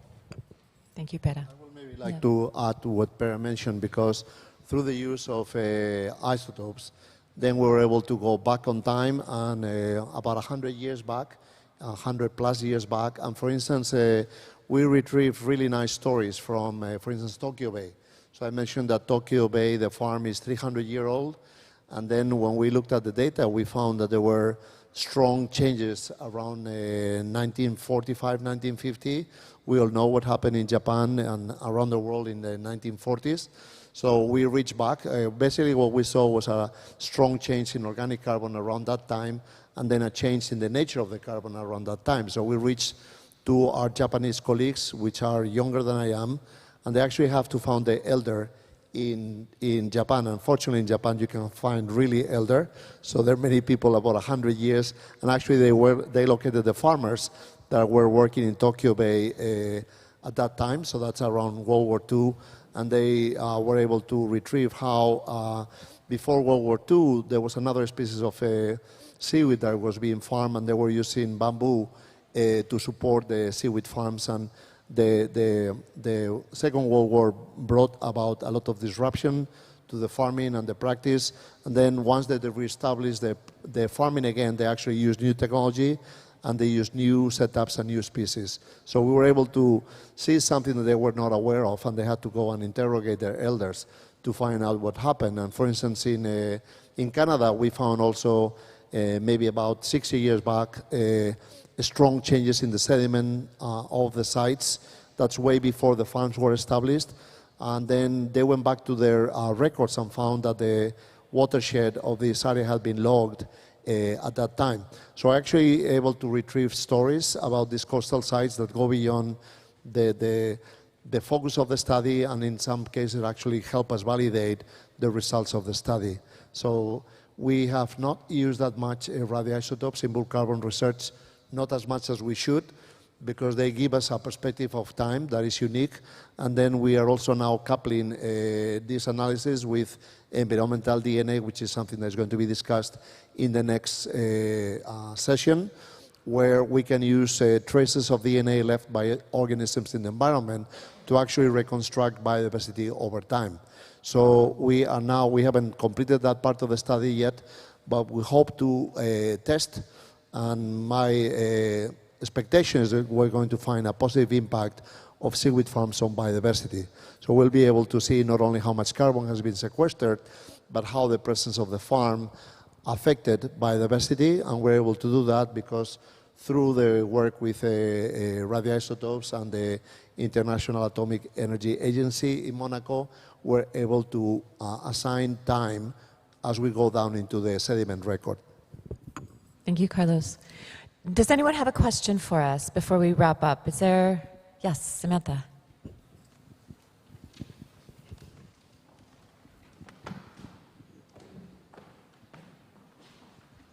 Carlos, thank you very much for those results. For all of us in the seaweed world, we've been waiting for them for quite a while. I wanted to just put another elephant in the room that has happened recently with the article that came out a few weeks ago, where it talks about kelp maybe not being the silver bullet to carbon sequestration. Thank you, Samantha. So Samantha refers to a paper published recently in a journal called ICES Marine Science. It's a study by Gallagher that argues that wild seaweed are net heterotrophic. That means that they consume more carbon, more organic carbon that they produce, and therefore they are sources of carbon dioxide rather than sinks. So that article has created a lot of stir and has worried people who are looking now at seaweed farming and so on as a way of sequestering carbon. But there are really two main problems with that conclusion. One is that the data set is quite incomplete, and actually there's far more data in the literature than the one that was used to make this assessment. So that is something we're working on. And clearly, marine algal forests are net autotrophic ecosystems. That means they are carbon sinks, not sources of carbon dioxide. So we hope to rectify that, what I think is a mistake in that paper soon. And also there's another misconception, and is that the role of an ecosystem on climate change does not really rely on whether they are sources or sinks of carbon, but what happens when the ecosystem is lost.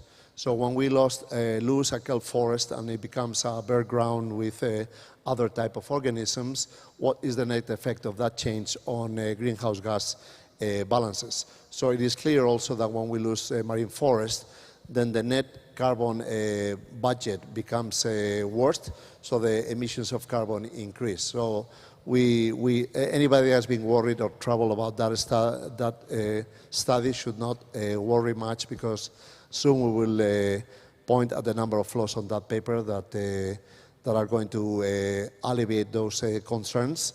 And certainly algal forests are net sinks for carbon, and when we lose them, then the greenhouse gas budget of the balance of those ecosystems becomes tilted towards more emissions rather than sinks. Thank you, and thank you, Samantha, for that question, because I know it's been on our minds, and it's important to address. Are there any other questions? Yes, in the back there.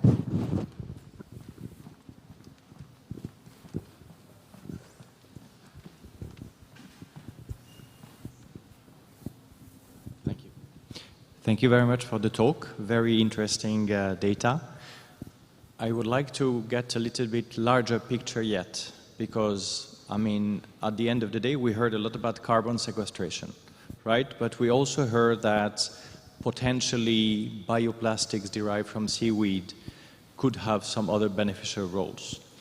So my question would be the following, and I realize it might be difficult to address, but whether sink or source of carbon, what would be the potential carbon offset of bioplastics, for example, and so forth? So would that be negligible compared to, you know, the seaweed lands per se and the sequestration happening in the sediment, or could that be potentially much larger, and then should we consider the whole cycle per se? Thank you. Well, that is a difficult one. I'm not really aware of solid estimates in that sense. And I don't know if Carlos actually is aware of solid numbers. I mean, there is numbers around, and I think they are positive. But one of the issues here about bioplastics, and it has to do with what the agency is launching since a year ago, is about plastics itself. I mean, if we are looking into using seaweed to substitute the production of plastics based on oil, we're making a step ahead, which is just enormous. And I'm not going to repeat the numbers that everyone has heard many times, but the inputs of plastics in many forms, including microplastics and nanoplastics, which are a major concern for organisms' life in general in the oceans, is massive and increasing enormously in all kinds of systems. And we'll find them everywhere, from the surface waters to the trenches at 8,000 meters depth.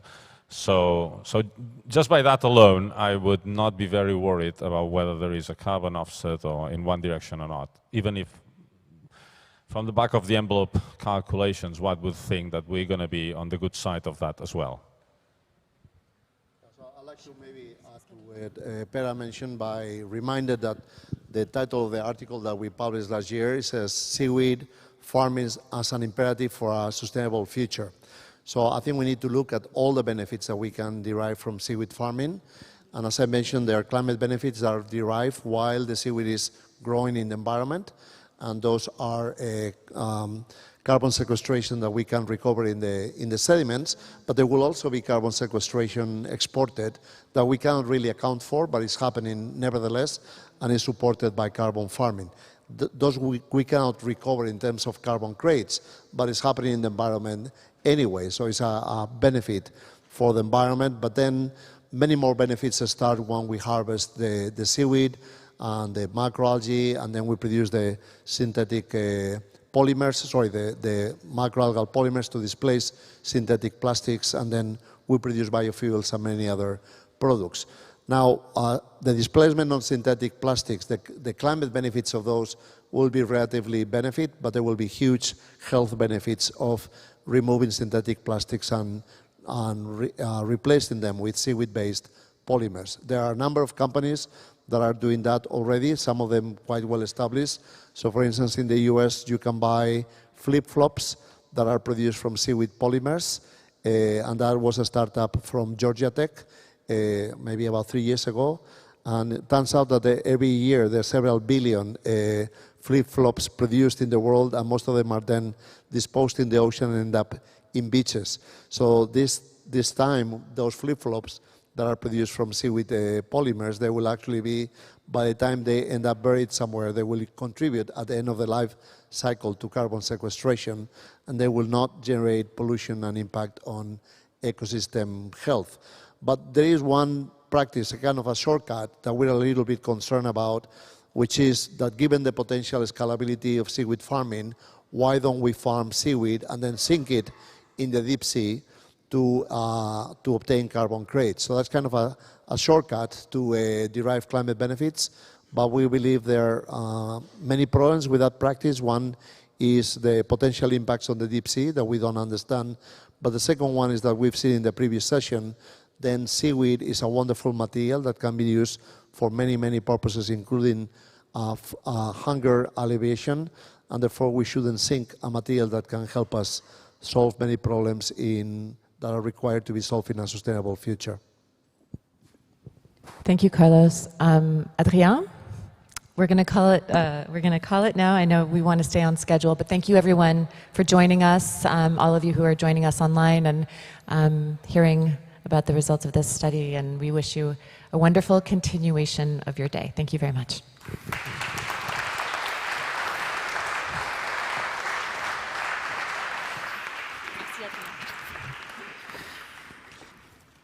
Thank you very much, Alexandra, Carlos, and Per, for this great discussion. And I am sure you will receive many more questions during the coffee break.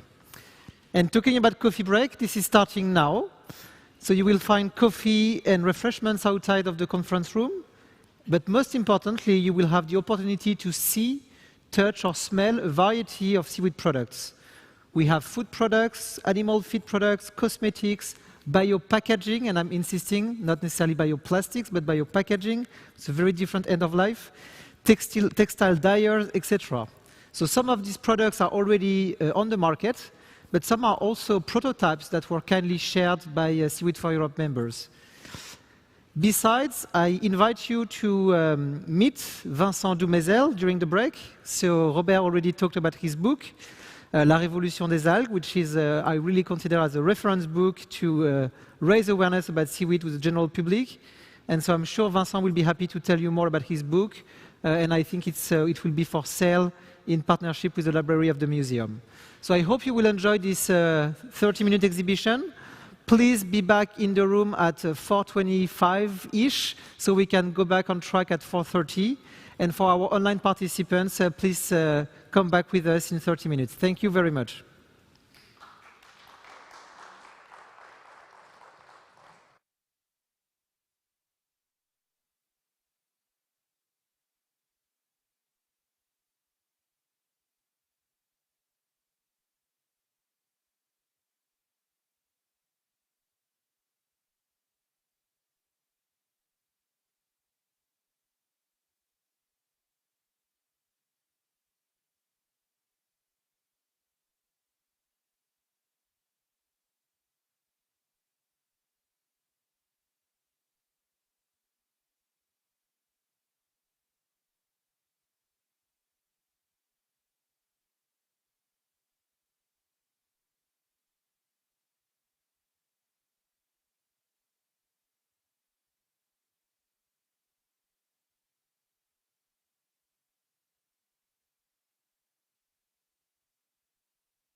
Asdine, tu veux bien m'aider à les ramener?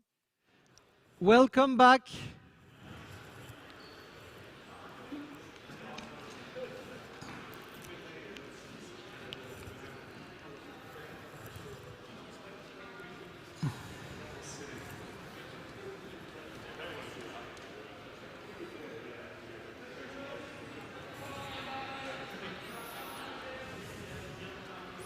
Welcome back.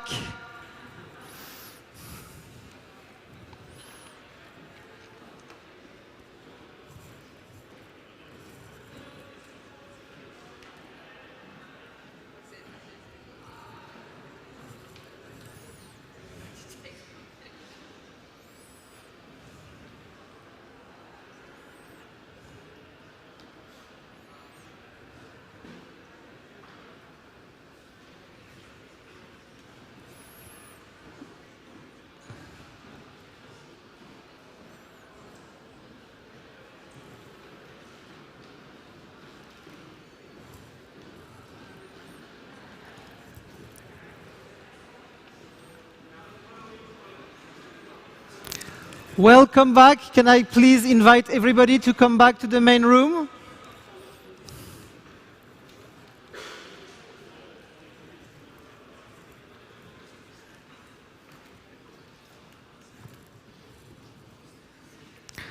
So also welcome back to our online participants, and apologies for the slight delay. Our on-site guests are very excited about the exhibition and enjoying all the great products and prototypes that have been showcased in the room next door. So we are going to get back to our agenda. And so let me start by stating that developing and scaling up a sustainable, resilient, and socially fair seaweed industry is a perfect example of the system change we need to put in practice. But we have talked, before the break, we have talked about innovation, we have talked about investments, and we have talked about science. But there is another very important piece of the puzzle, which is policy. We absolutely need policymakers to help us grow the sector, supporting with policy reforms, with catalytic funding and de-risking, and with commissioning of science. Less than a year ago, Virginijus Sinkevicius, the European Commissioner for the Environment, Oceans and Fisheries, declared that algae are the ocean gold. And he also declared that he wanted to unlock the potential of the EU algae sector. And so that's why I'm now delighted to welcome Maris Tulgis.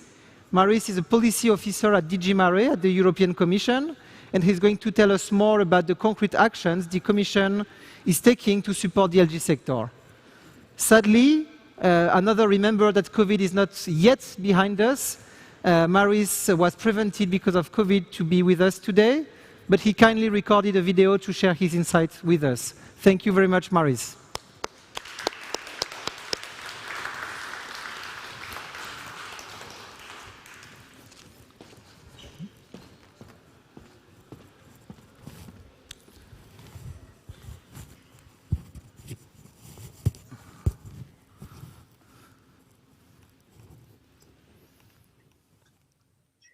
Good afternoon, friends of algae. I'm really happy to speak for you this afternoon, and I would be more happy, of course, being there in a nice city of Monaco, but unfortunately this was not possible this day. I will quickly update you on what Commission has been done recently in the field of algae, and would like to start with the vision that I hope we all share, that we would like that the coastal marine ecosystems are moving to the state, from this state to the abundance of marine life, full with fish and seaweed. So you are aware of the EU algae initiative that the European Commission is working on, with an objective to unlock algae potential in Europe by increasing the regenerative production, ensuring safe consumption, and boosting innovative use of algae-based products in Europe. So the actions that we are working on currently are structured across the four action areas. One is improving governance framework and possible legislative changes. That could in particular look at the new algae farmers handbook, or developing EU standards, or simplification of national licensing procedures, access to space according to marine spatial planning structures of the member states, and so on. Then also supporting the improvement of business environment, could have a focus on bringing more novel algae species to the market, on looking at the financial incentives, on the business actors and funding sources compilation, and so on. Important aspect of work is increasing social awareness and acceptance, where Europe is lagging behind the Asian countries, and we can use the existing awareness, let's say, raising structures that we have, like Taste of the Ocean campaign, or Euronews ocean episodes, but also look at the analyses like consumer preference analyses of seaweed, cooking contests, and things like that. And then Another one is closing knowledge, research, technological and innovation gaps, to look at the actions like developing seaweed strains biobanks, developing advanced algae cultivation or processing systems, to improve the knowledge about data production, knowledge on monetizing algae bioremediation, about the carrying capacities of EU waters of algae cultivation, and so on. In February, we launched the EU for Algae project. That is a 3-year project with an objective to create a European algae stakeholder forum and bring more algae species to the EU market. So the potential tasks that are foreseen, some of the tasks that are foreseen for EU for Algae is to create that platform and the website, aggregate the actual funding calls for algae, to compile existing national procedures, best practices, incentives, procurement mechanisms, to look at the existing financial incentives, to compile information on business actors, initiatives and mechanisms, and so on. And the motto of that project and then the platform could be seen as this quote on the screen, that power comes not from knowledge kept, but from knowledge shared. A quote from Bill Gates. So it's really, we are looking towards a very, very collaborative stakeholder platform with where the best available information, knowledge, data, and science is available to entire algae sector in Europe, and where everyone profits from the best available information. Some things that are in the pipeline is for instance, the recently launched studies on shellfish and algae that is looking at assessing the potential of shellfish and algae to recycle nutrients. And this is really to look at the up-to-date knowledge and the potential impact of scaling up production of marine algae throughout the EU, as for the algae and climate study as the second one here, and examine relevant costs and benefits. Then two other studies that are planned. One is to support the implementation of the algae initiative that is supposed to be adopted by end of this year. And then the next is the study to support development of regenerative algae farming in Europe, where, for instance, there could be created pilot test cases where fishermen could become the regenerative ocean farmers, and that could be financed. And few other actions that are in the pipeline are that a number of current funding sources are already including algae within their scope, like Horizon Europe, Circular Bio-Based Europe Joint Undertaking, European Marine Fisheries Fund, Fisheries and Aquaculture Fund, EIT Climate Kick, EIT Food. So these are already including algae within the scope. And also the algae business support mechanisms, like Blue Invest is quite hot, which allows the startups and SMEs to pitch in front of investors and learn how to do that, and so increase their chances to succeed of obtaining the necessary funding. Also, DG Mare is working towards developing an aquaculture assistance mechanism that is very much relevant to the seaweed aquaculture companies. And as already mentioned, awareness raising and ocean literacy are important areas of work, including the one of EU for Ocean Coalition, that is Ocean Literacy Coalition, and that the collaboration is foreseen, for instance, with the EU for Algae. And of course, to explore integrating seaweed into the existing awareness raising campaigns like Taste the Ocean campaign, and also consider future episodes in Euronews Ocean. That's very shortly it about the current state. Of course, it's not an explicit overview of everything that we are doing in collaboration with many other Commission DGs and services and also external stakeholders. So stay tuned. Look at the DG Mare Twitter and Facebook accounts, and thank you very much, and goodbye.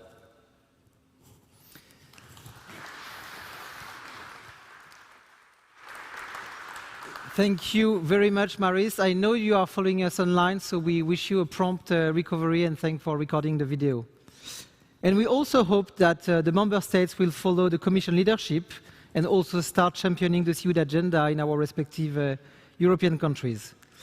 So we've talked a lot about Europe, but seaweed innovation is taking place all over the globe, especially in Australia, where the immense powers of seaweed are currently being deployed to help protect another wonder from the nature, the Great Barrier Reef. So I'm now delighted to invite on stage Joe Kelly, the CEO of the Australian Seaweed Institute. Joe, the floor is yours.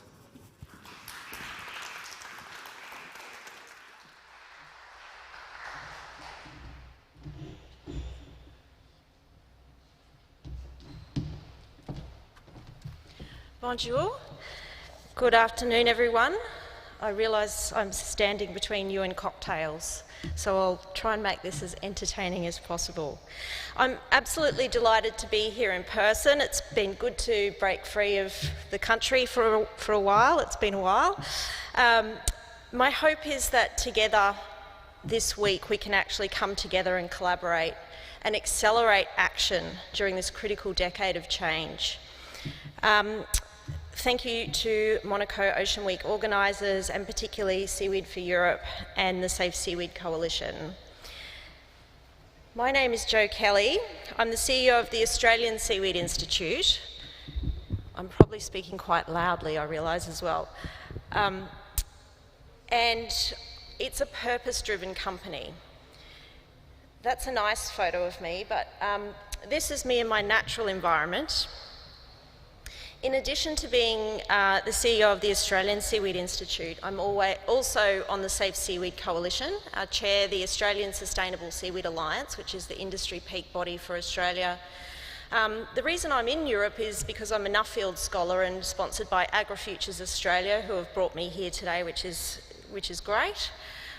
Also an AMP Tomorrow Maker, Meyer Innovation Fellow, and our seaweed biofilters solution has been recognised as a World Economic Forum Top Global Ocean Innovation, alongside some of the other colleagues in the audience here like Kelp Blue. My purpose today is to share with you what we've been working on over the past couple of years, our innovation from down under for seaweed to have large-scale ocean impacts.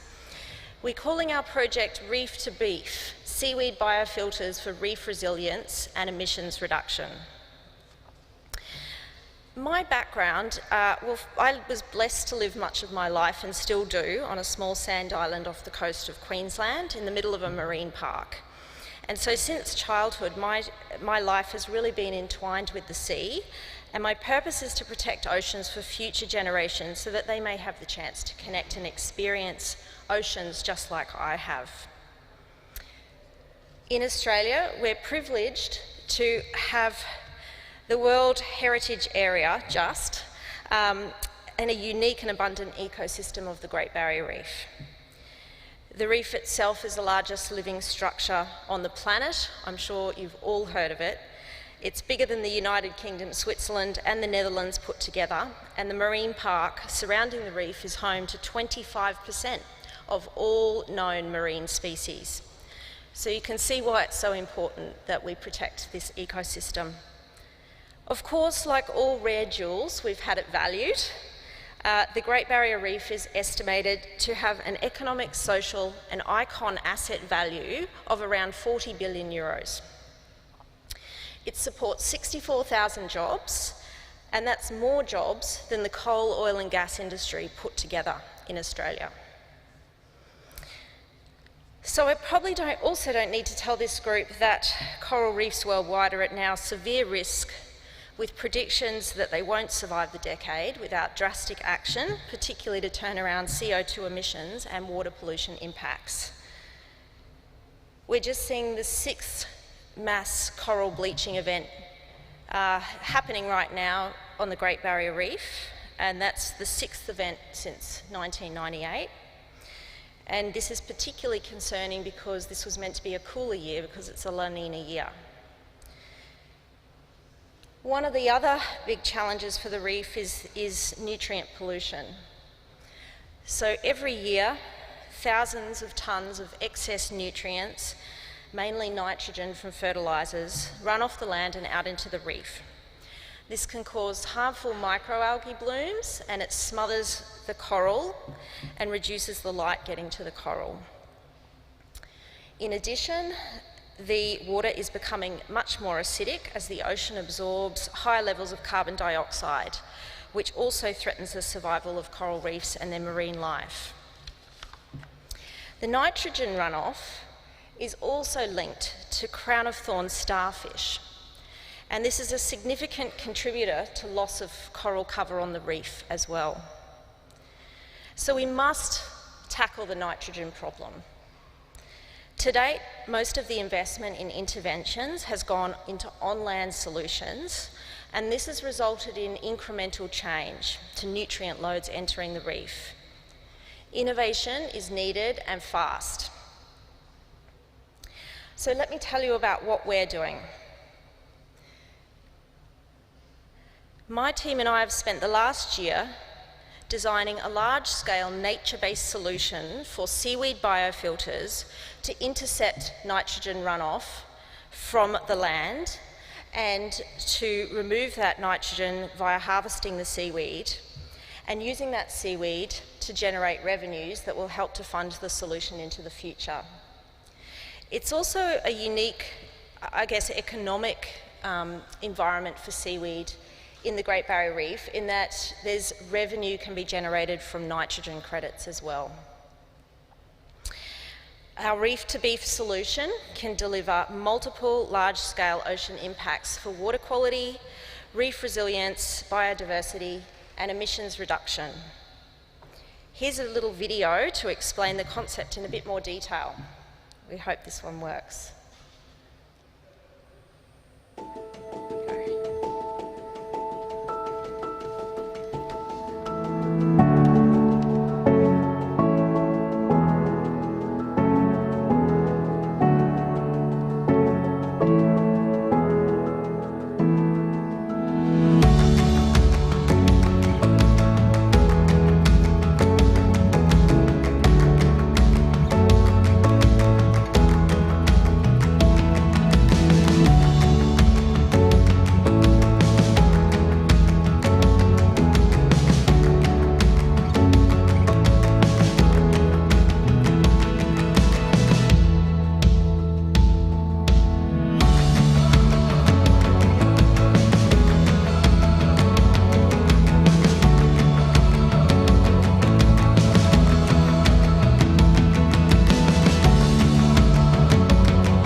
So what's unique about what we're doing? Because seaweed aquaculture has been happening globally, it's a massive industry already.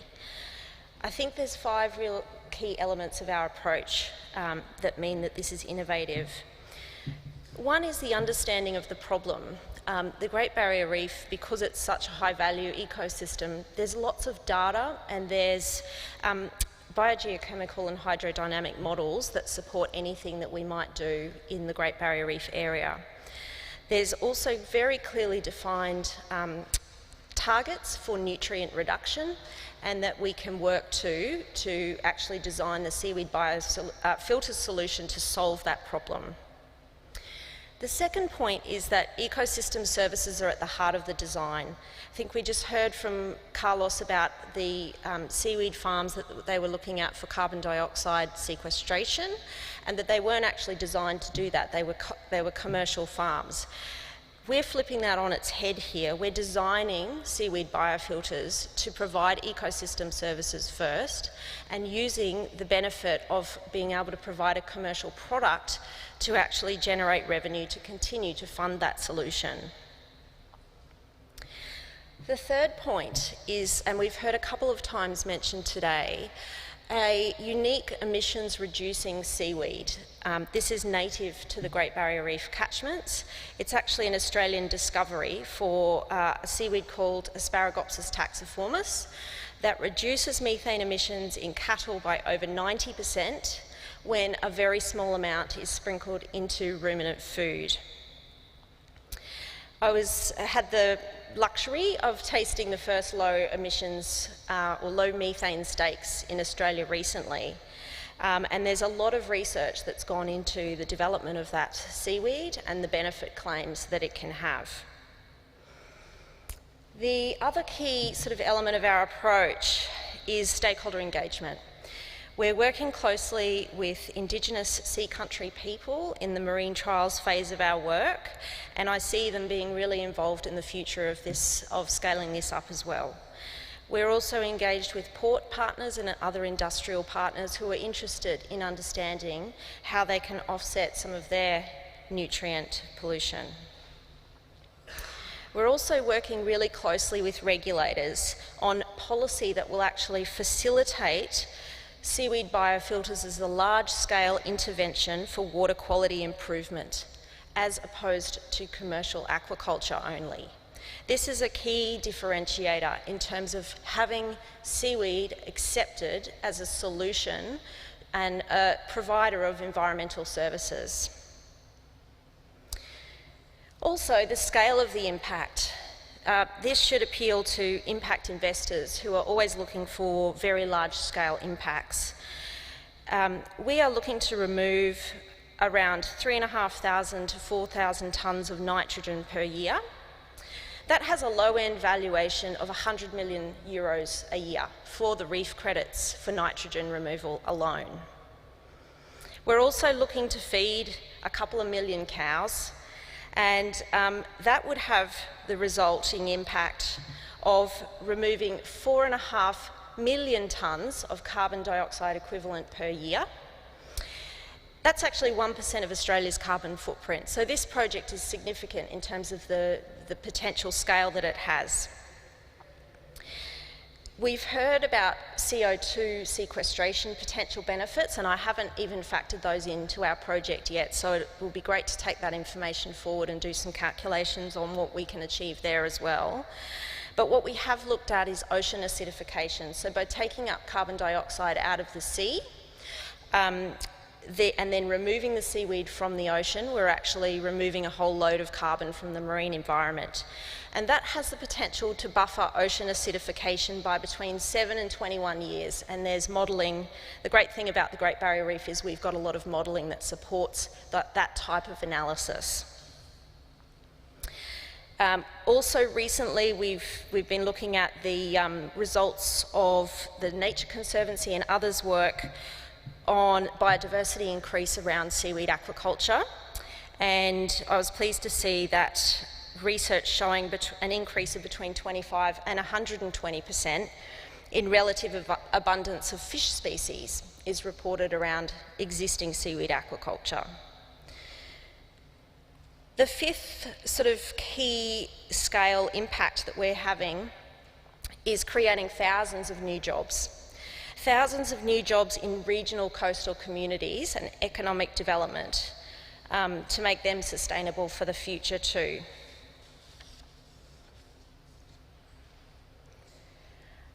So this slide really summarises for me what our seaweed biofilters solution aims to achieve in terms of mitigating nutrient pollution as the primary aim, and it also in doing that buffering ocean acidification. All of that means that there's increased reef resilience to climate change impacts and temperature increase, which we obviously wish we could stop temperature increase as well, and I think we know what the solution to that is. We're also benefiting from enhancing biodiversity by improving water quality and providing habitat, providing beneficial products to farmers to help them reduce their emissions and their impact, whether that be through a methane-reducing feed or through biofertiliser to replace synthetic fertiliser products. Employing more people also means that you've got more eyes on the reef. More people in marine jobs means you've got more reef stewardship, you've got more people deriving livelihoods from the reef, and that means the reef is more likely to be protected into the future. We're also generating an income to fund this solution, which makes it quite different from all of the other interventions that are being looked at in the reef, which do rely on grant funding and philanthropic funding to continue that to be sustainable. And we're contributing to regional economic development. So there's a lot of work to do. We're at the beginning of a 10-year journey to really achieve the scale of impacts needed to help protect our reef. We're currently working on the marine trial proof of concept this year and moving on to scale up the solution as quickly as we can. My ambition is to prove that this works in the Great Barrier Reef and then look to replicate it for other reefs potentially around the world as well that have water pollution problems. We're open for collaboration and capital to accelerate our impact, and I'd love to talk to anyone who would like to be involved in this really large-scale, nature-based ocean impact initiative. Thank you again for the opportunity to share my passion and my work. And I want to just make sure I get in a plug for the International Seaweed Symposium that's in Hobart in February next year, and hope you can all come down under and even come up to Queensland to see what we're doing to protect the Great Barrier Reef with seaweed biofilters. Thanks, everyone.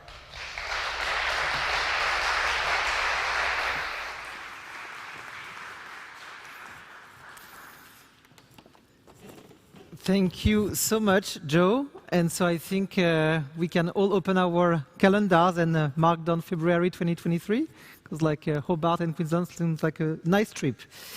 And thank you, Joe, for this perfect illustration of how we can harness the power of nature to help restore our ocean health. So talking about ocean health, one of the consequences of the compounding effects of climate change, pollution, overfishing, and habitat destruction is a massive decrease in ocean biodiversity, with potentially terrible second-order effects that we are just starting to understand. And so this is another area where seaweed can help. But again, we need better science and better tools to understand these mechanisms. And this is where people like Samantha Dean, Managing Director of the Kelp Forest Foundation, and Dr. Nathan Geraldi, Senior Ocean Scientist at Nature Metrics, can help. So please give them a warm welcome as they are joining me on stage to talk about measuring the biodiversity, oops, let me put it on. Measuring biodiversity benefits of seaweed farming.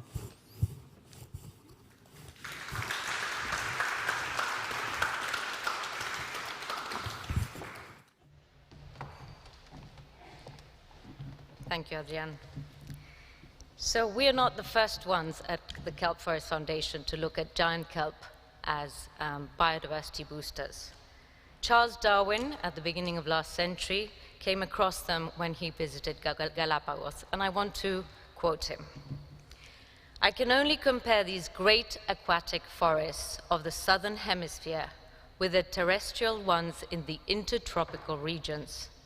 Yet, if in any country a forest was destroyed, I do not believe nearly so many species of animals would perish as would here from the destruction of the kelp."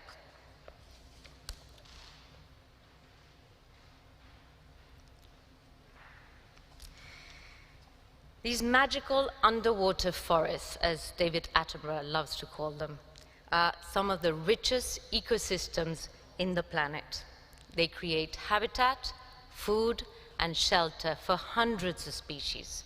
They're also a vital spawning and nursery grounds for juvenile fish. Giant kelp is also called macrocystis, and that's because it contains these air bladders, these cysts, that make it float towards the surface of the water. They can grow up to 65 meters, and it is no surprise that a lot of the divers call them kelp cathedrals.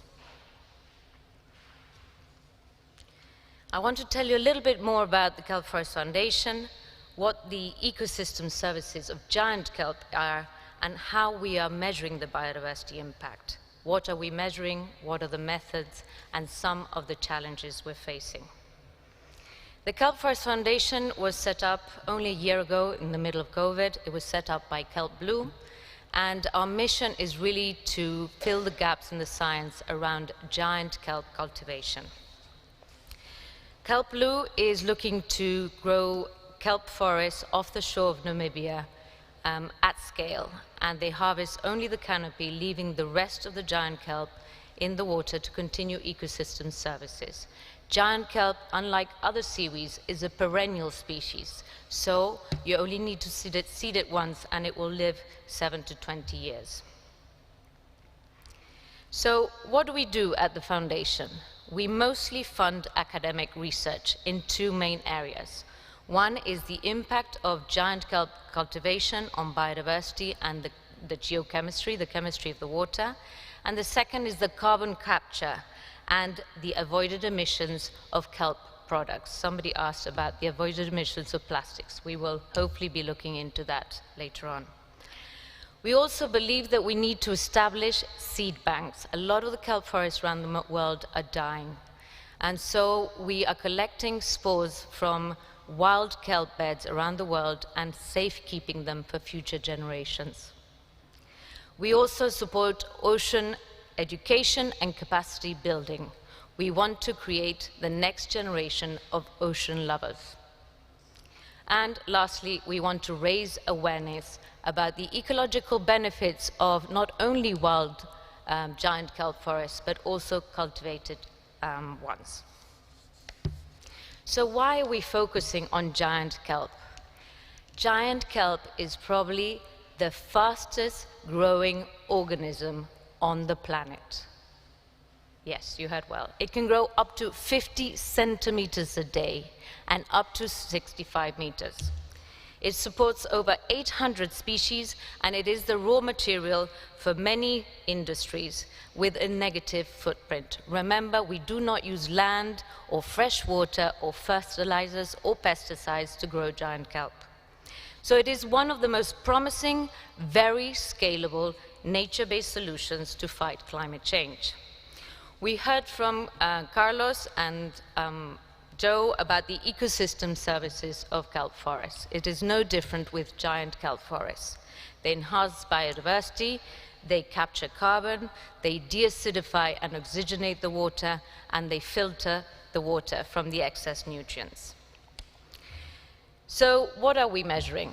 We have the unique opportunity to have a before and after in Namibia with the kelp blue cultivation. So we are now really busy and creating the baseline studies. We are looking at the fauna, the flora, the microorganisms, what is there now, and what is the quality of the water, so that we can transparently and clearly compare once the giant kelp forests have grown.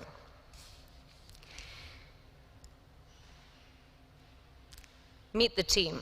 The team is amazing. The monitoring team comprises 5 Namibian students, 3 of which the Kelp Forest Foundation is sponsoring to attend University of Namibia, and we co-sponsor them with universities of Portsmouth, of Sussex, and Cambridge. We want to not be parachute scientists. We want to transfer knowledge to Namibia, and we want to create centers of excellence. At the end of the day, they will be the custodians of these kelp forests. So we apply rigor in the analysis we're doing. We have 8 monitoring sites, 4 in the ocean and 4 in the adjacent coastal sites. So we have the pilot, we have upstream and downstream, and we have a control site which will never be affected by the kelp forest, and the same on the coastal side. We use 4 methods to analyze the biodiversity. We use visual, acoustic, and lab work, and together with nature metrics, we employ environmental DNA, which is also called eDNA. We were very lucky to receive a grant from the Safe Seaweed Coalition, for which we are very, very grateful, so that we can employ eDNA even further in our studies.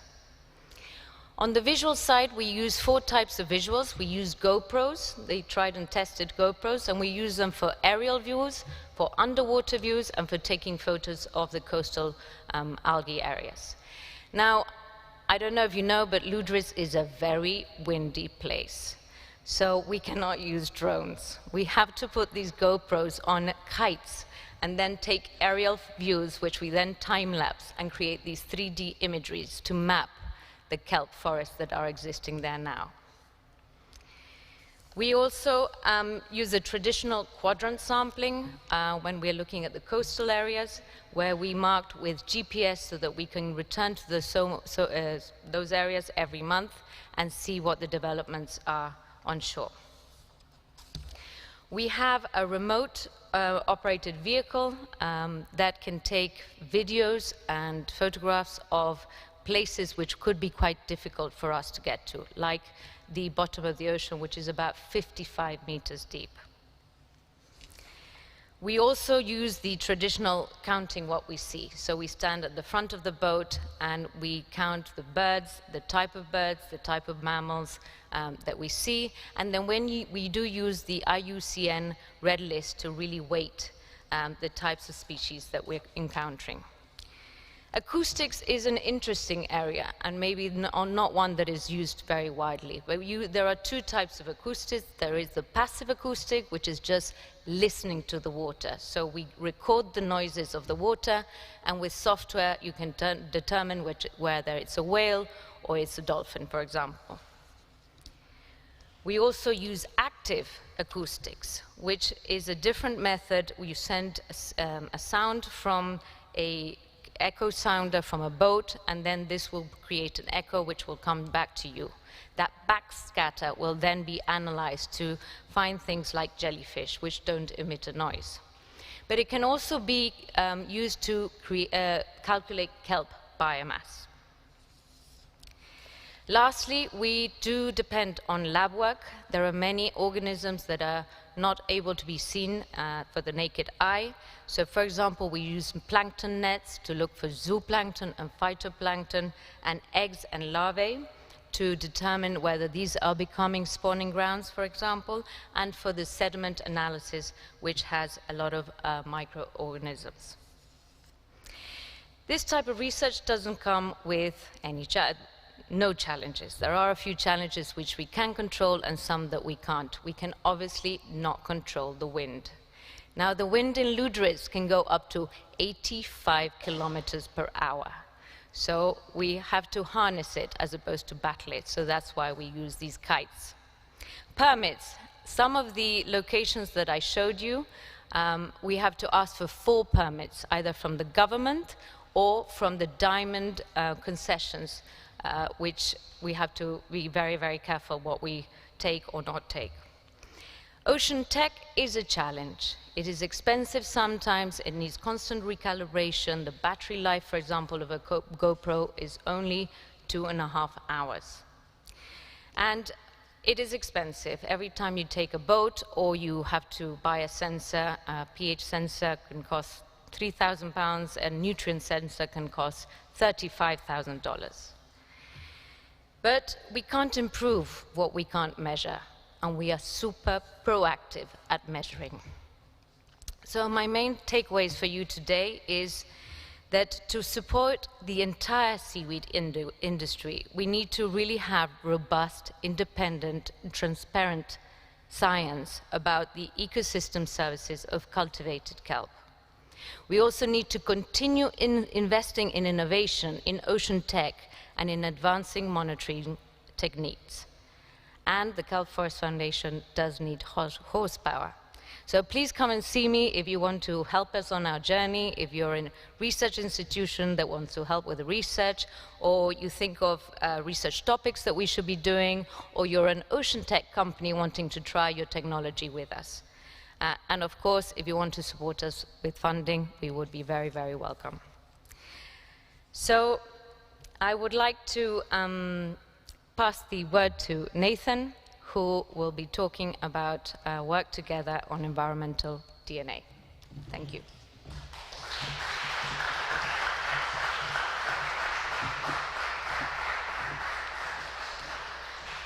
So thank you, Samantha, and thank you all for being here today. And it's a pleasure to be part of this great collaboration that's led by the Kelp Forest Foundation. I think both because the emphasis on the knowledge transfer, but also this great kind of ecosystem they create of scientists to really put some data behind all these great nature-based solutions that kelp farming can provide.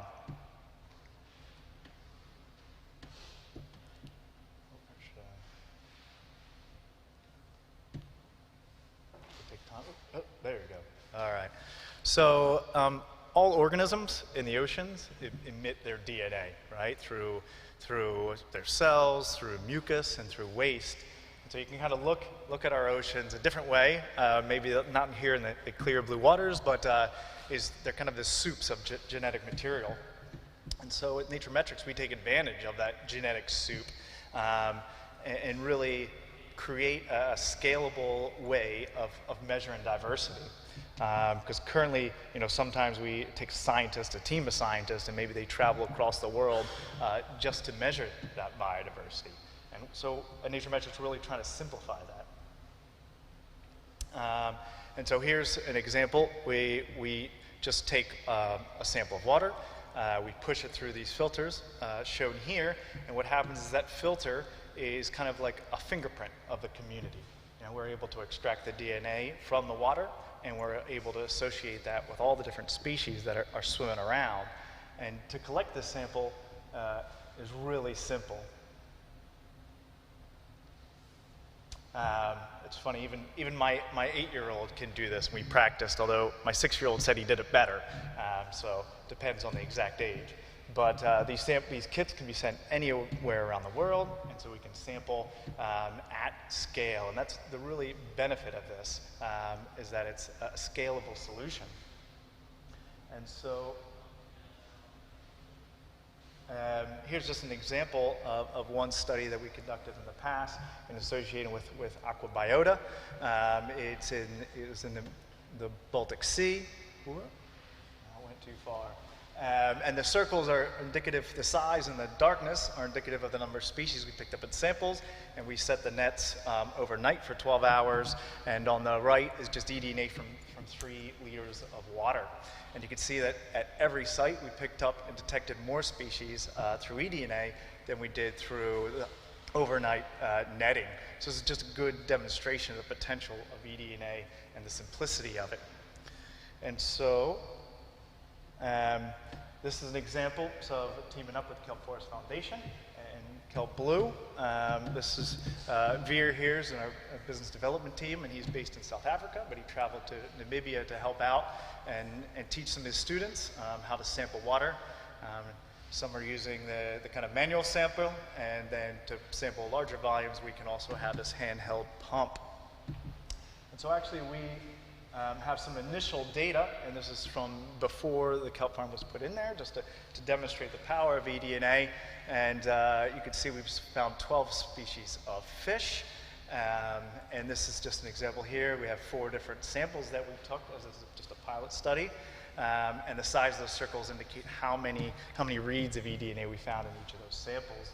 And some highlights that we found 2 endangered species, African penguin and a bank cormorant. And we found some other charismatic megafauna as well. We found dolphin and humpback whale. It's also worth mentioning we found some quantified jellyfish, which are sometimes considered a nuisance. So just from 3 liters of water, we were able to detect all these species.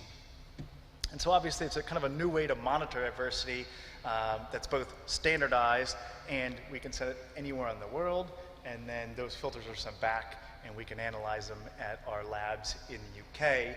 I'll also note that some of past research and association with Carlos, we can also use it to track the source and the fate of carbon, so it'll help us in that aspect too. So just a quick summary as we come up with time. It's a single, consistent, standardized approach. It's participatory monitoring. Anyone can do it. You get species data at scale. We can send those to anyone and do as many samples as we can. And finally, because we're measuring, we can measure anything we need to, from bacteria to whales. So we're really, instead of most studies that just look at a small slice or even a, kind of a twig of the tree of life, we can measure the entire tree if needed. And this really allows us to look at a more holistic view, which can develop new generation of ecosystem-based metrics to look at those healths. How can we track the improvement or the recovery of the ecosystem? And with that, I'll end and welcome questions if we have time for it.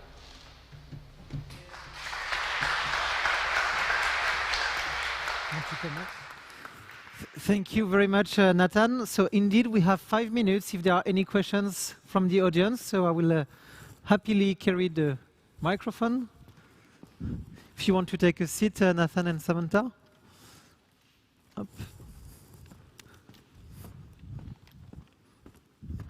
So first here.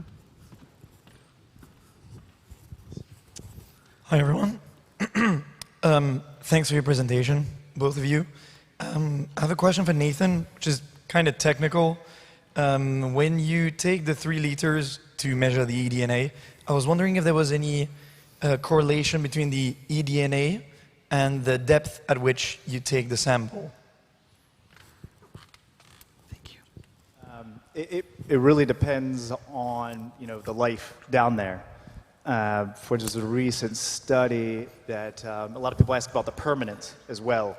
And there's a really good study recently on the largest migration on Earth, which isn't in the Serengeti, but actually in the oceans. And it's a migration that all these species, the plankton take up and fish take up and down into the deep ocean, to the surface every day. And it was pretty amazing because the eDNA actually tracked that daily migration, right? So I guess hopefully that gets to your question of, depending on the depth, it depends on the animals at that depth.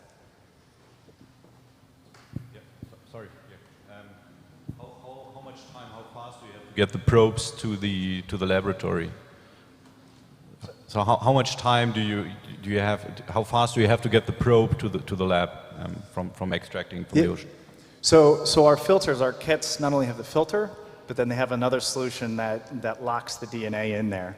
And they can be stored at room temperature for up to 2 weeks. And then if you can't get it back, can't be shipped in that time, then they can be stored for a month or 2 in a freezer. So.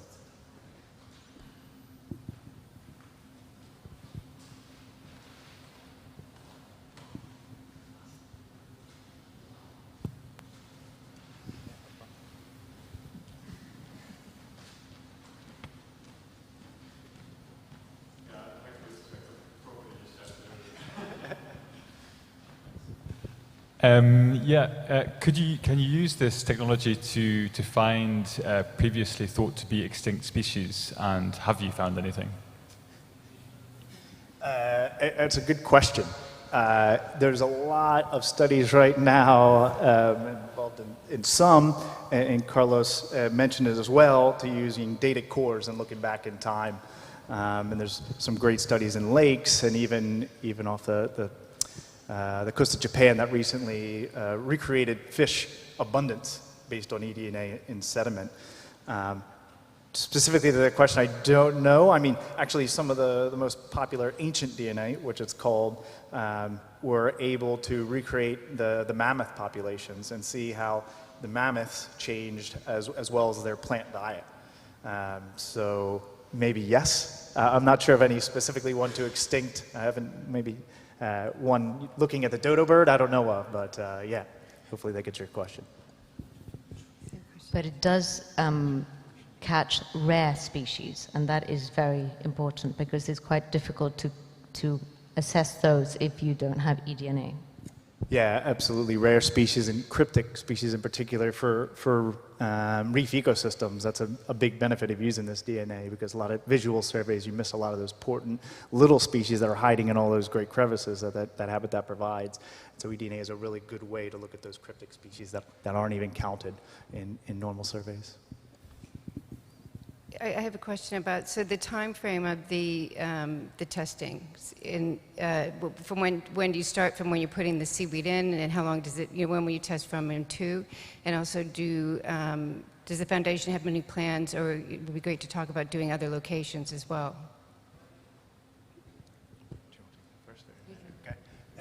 So the question was the time from the sampling to the results? Well, if you're putting the farm in now, so how long, over what period of time will you test for the increase in biodiversity? And then are there opportunities it would be great to test other locations as well, increase in biodiversity in other farms? Yeah, so that's a great, they put together, they're actually collecting data before the farms, and I think that's a key. And then as well as, at the site where the farm's going, the before and the after data. But also have those control sites. Samantha showed a map of 3 different sites that are away from it. And from that, you can really assess whether the changes we see are part of the farm versus just normal variability, right? Because maybe something else changed in a warming world. So you can really attribute it, if that change is only happening to the farm, as opposed to those other control sites, and opposed to the before and after, we can really look and say, really attribute those changes to the farm itself.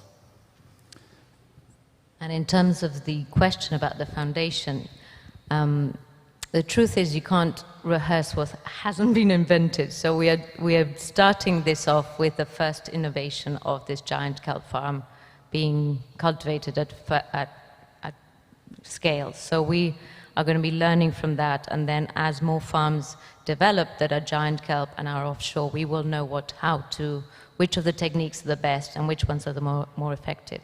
And eDNA is a very, very efficient and cost affordable technique for us and for other types of kelp farmers.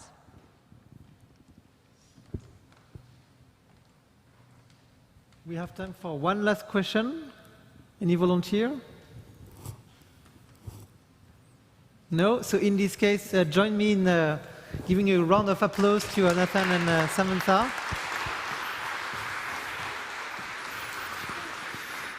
Thank you very much. And so I think if Robert and the museum will be hosting us next year again, we can't wait to see the results of your measurements after 1 year. So now, after our journey across investments, science, and policy, we are now inviting back to stage the next cohort of seaweed innovators. And so in the next 30 minutes, we will hear about seaweed biopackaging, regenerative farming, innovative marketplace, startup acceleration, and seaweed-based tuna. The first on stage is Pierre Pallier from Notpla. I'm sure you have enjoyed these beautiful prototypes and examples of seaweed packaging at play during the break. Pierre could not be with us today, but he kindly recorded a video to present what Notpla is doing. Thank you.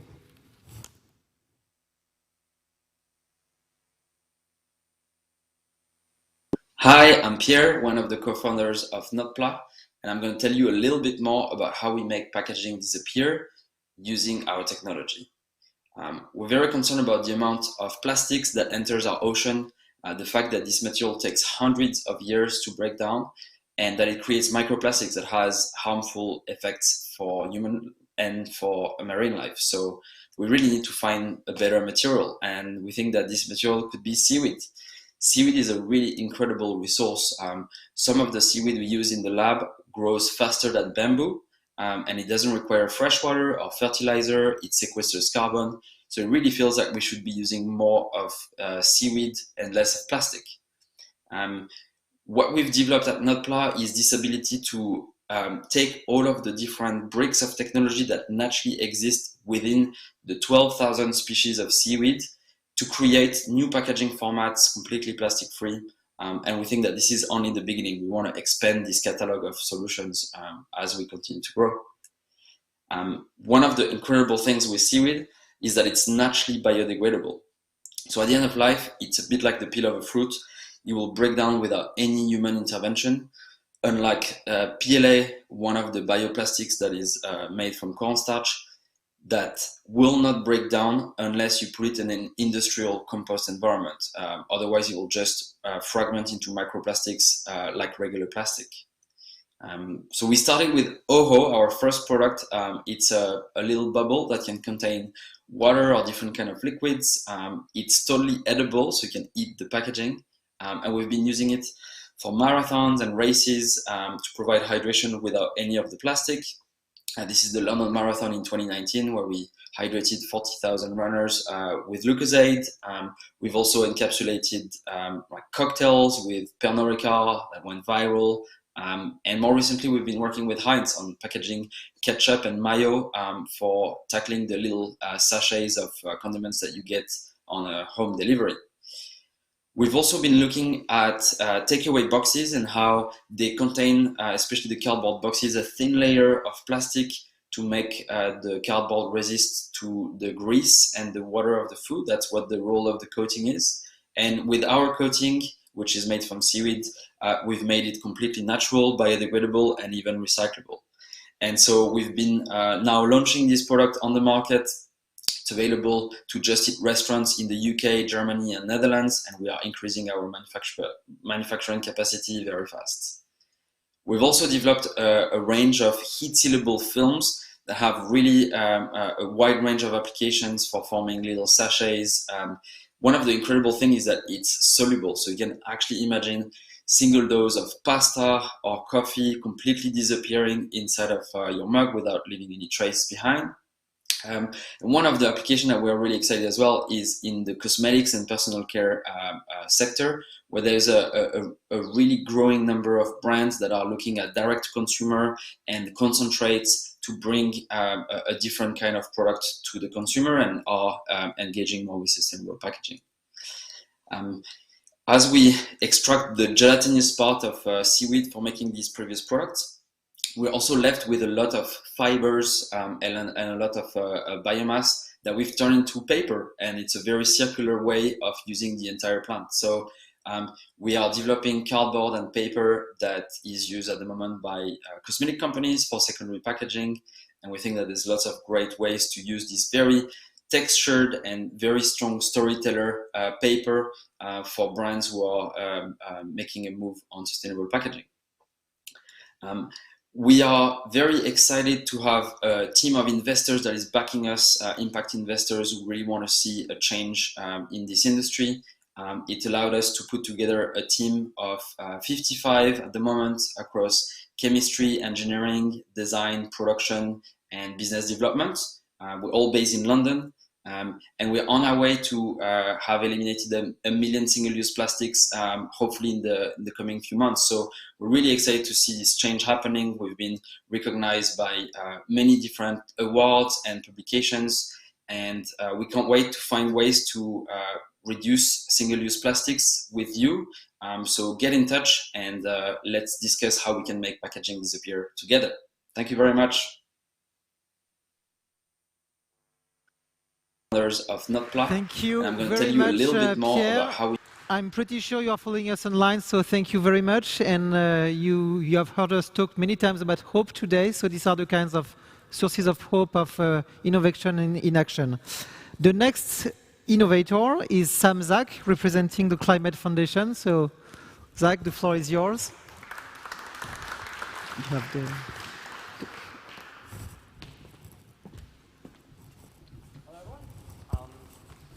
I'm Sam Zak. I represent the Climate Foundation. In terms of who we are a registered NGO based in the United States, and we develop nature-based solutions around to help meet our 3 core objectives of food security and sustainable livelihoods, ecosystem regeneration, and carbon balance. And the last few years we've been focusing on marine permaculture, seaweed mariculture. So to start with the problem, 93% of the excess heat from global warming is going into the oceans, and that's creating huge problems. The oceans are warming and stratifying, and that's killing off a lot of natural ecosystems, as we've been hearing about today. So in some regions of the world, we've lost up to 90% of kelp forests, so off the coast of California and Tasmania as well. And this is also having a real impact on our industry. So in Southeast Asia, increasing heat is really severely impacting the ability to grow seaweed. And that's because the water's too warm and the nutrient levels are too low.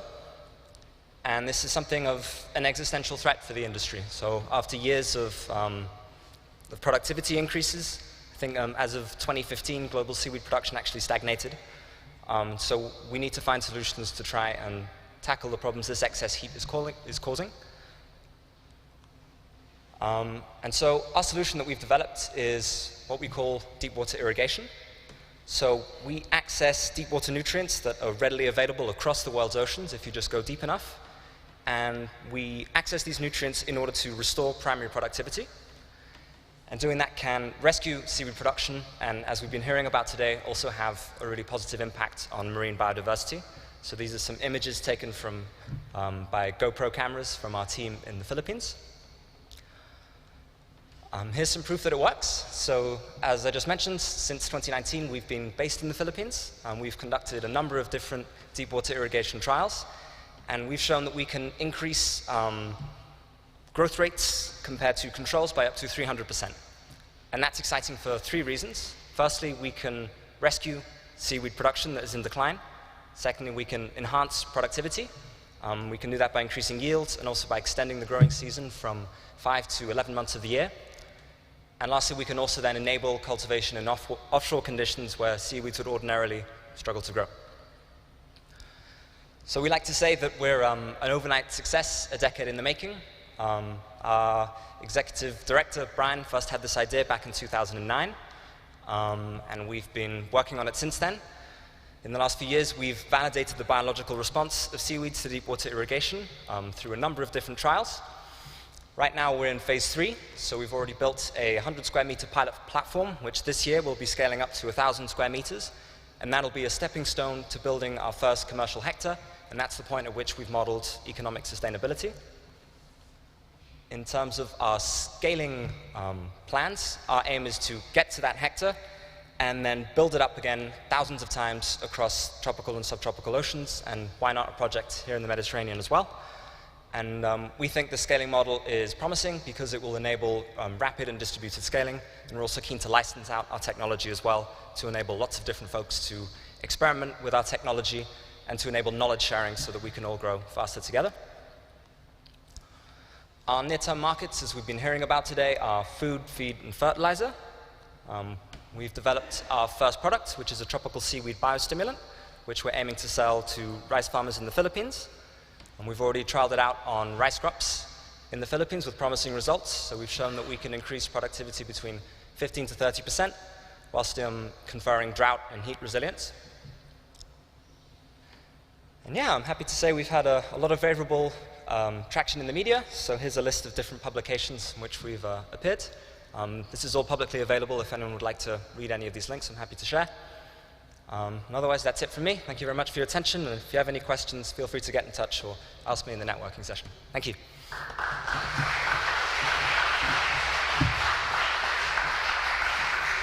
Thank you very much, Sam. So we were all, I think, impressed by NotPla, but the good news is that there are lots of other innovators trying to find creative solutions to this plastic crisis using seaweed. And the next one, Thibaut Montfort-Michaud, is one of them from Flexi. And it's also a special guest for us today because he's showing us that innovation also comes from Monaco because he was born and raised here. So Thibaut, please, the floor is yours.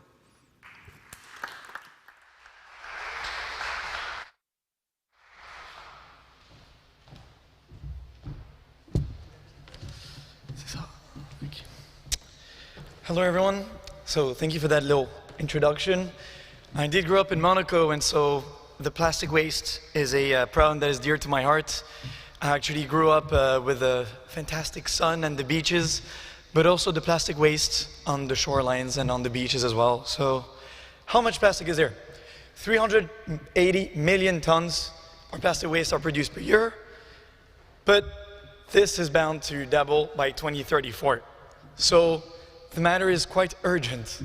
The global recycling rate is only about 7%, and that means that this is clearly not a solution despite all the effort and energy that has been pumped into it. And there is a lot of plastic waste in the oceans, as I said, but that is both an environmental problem, a health problem. I will quote Pierre again about the microplastics and the health effects. Actually, thank you very much, Pierre. You're saving me a lot of time by mentioning a lot of the plastic problems. But it's also a huge economic waste, with a lot of plastic being used only once. So, right now the non-petroleum-derived plastics are, as Pierre mentioned, mainly PLA, which is derived from cornstarch. And the problem is they won't really degrade in water. They need arable land, pesticides, they need fresh water, they need fertilizers. So, the solution is Flexi. You may be wondering, all right, so what's the difference with NOTPLA? Well, right now we're focusing on films, and the main targets will be the dry products.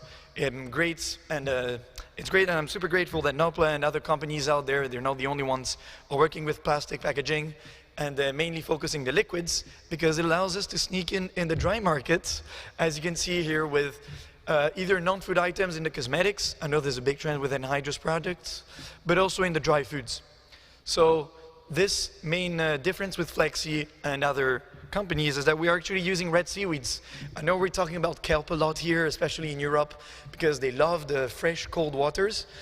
But we actually decided to go with the red seaweeds because they're actually already farmed and the production is already scaled. And the properties that we have in the end are pretty decent. I mean, I think the film looks pretty cool. I don't know what you think. So, we talked about it, the market is huge, over hundreds of billions of dollars, and overall 70% of which represents the foods, and 30% is in the non-food market. We're based in the UK, so this is where we will tackle it first. This is a very complex slide to say not really much. It's the supply chain, so pretty much on one end you have the production. Right now we don't do it because it's not 55 of us, it's just the 2 of us. I'll talk about the team later. And what I wanted to say in here is that we're mainly working in the formulation. So we have a patent pending formulation for the products, and then we will work with partners to let them do the industrial side. What we really want to focus on is having an impact and producing at scale. So, Flexi's differences, no need to really talk about the petroleum-based plastics. They don't really compost. As Pierre said again, seaweed plastics are made to compost in home facilities and not industrial ones. And on top of that, the material is fully seaweed-based, and as I said, the seaweed is actually cultivated and not harvested in the wild, which for us is really important because it also stimulates the local community economies, and it contributes not only to SDG 14, but also SDGs about poverty, equal rights, equal work, etc., etc. So I will go past the whole customer discovery, gathering a letter of intent. This really complex slide is really about to show all the people that are supporting us and the relevant entities that will be accompanying us throughout the production of the material. Mainly on the testing to get relevant data. I know the investors in the room will love that. Same for the tech development. We also have letters of intent. Something is wrong in the pitch. Somehow I didn't touch anything, I promise. Well, we have letters of intent. I'll try to improvise all of this now. We have a lot of letters of intent, and I'll be talking about the team, which is myself and my co-founder, Carlo Fedeli, who was also raised in Monaco, and I would like to encourage him because he's right now in London pitching for the VCC competition to hopefully get more funding. Speaking of which, because we are pretty much 1 year old, the birthday of Flexi will be on the 27th. Be here when we blow the candles, please. We are looking for a £1 million seed raise to finish the product, get to that MVP stage, and I will admit that just like NOTPLA, the packaging is edible. It's not that good actually, but thank God, because for food packaging you'd rather have something that doesn't taste like anything. Oh, it's back. So I think I pretty much said it all about everything that was left in the pitch, and if you have any further questions, I talked about the team, also the advisors, academic, and on the strategic plan. talked about the funding, and one more picture because this one looks pretty cool. Everything is flexi. Thank you very much for your time, and sorry for the little inconvenience on the pitch.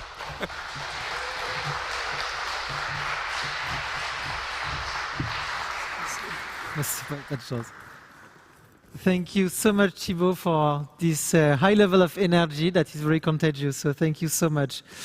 We've talked today a lot about, and we have seen many producers, we have seen many product developers.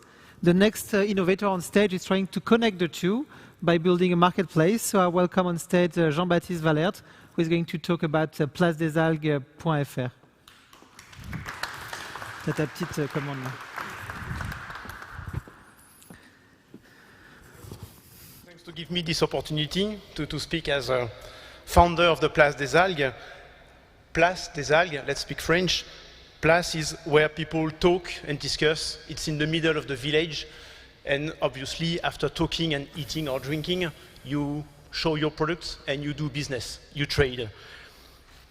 They can be brown, red, green. We are talking exclusively about seaweeds, but we want like a splash of the ocean to also think out of the box and propose whatever turns around seaweeds. I will show you later. This idea came from 3 people, actually. Philippe is one of the key investors and is already managing a seaweed farm. It was number 9 on the map from Carlos earlier. Jean-Philippe is a 25-year-old friend. He's my walking stick into business and trying to fuel the idea by financing. And in the middle, I've been operating an alginate plant for 5 years, and I'm working on my own for 2 years, giving some advice on valorizing seaweeds. And since 2019, I'm the chair of a seaweed union in France, and I was collecting facts in the industry that we lack visibility, could be vendor or buyer, and we lack of biomass. It's strange, but we import a lot of biomass. And we came out with this idea that we should have a place online where we can meet and do business all year round. We should have something European, a place where we can meet together. We have the same regulation. We have the similar bed substrate, rocky one. We have the same water quality and rules to manage it. And of course, it will be important to have like a backbone of our communities to speak about safety, quality, and to know the story of the seaweeds so that the consumer can retrieve the information where it was fished and where it comes from. About the products and services, it's better to speak with a picture.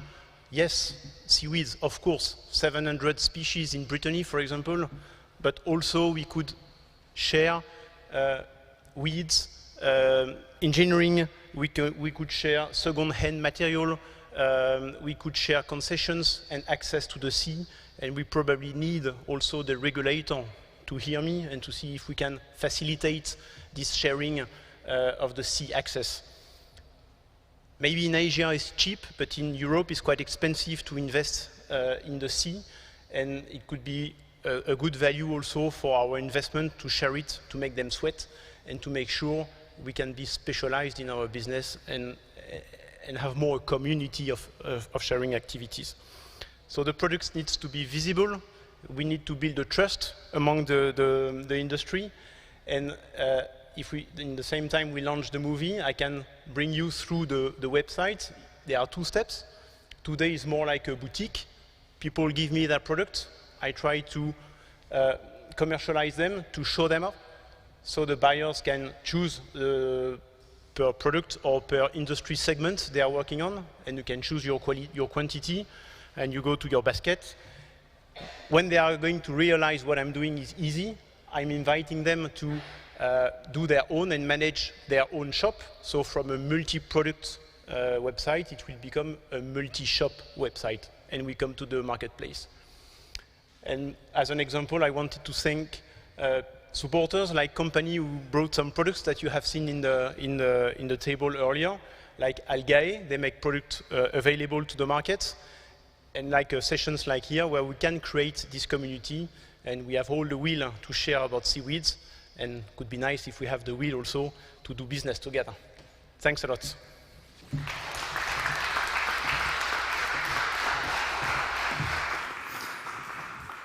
Thank you, Jean-Baptiste.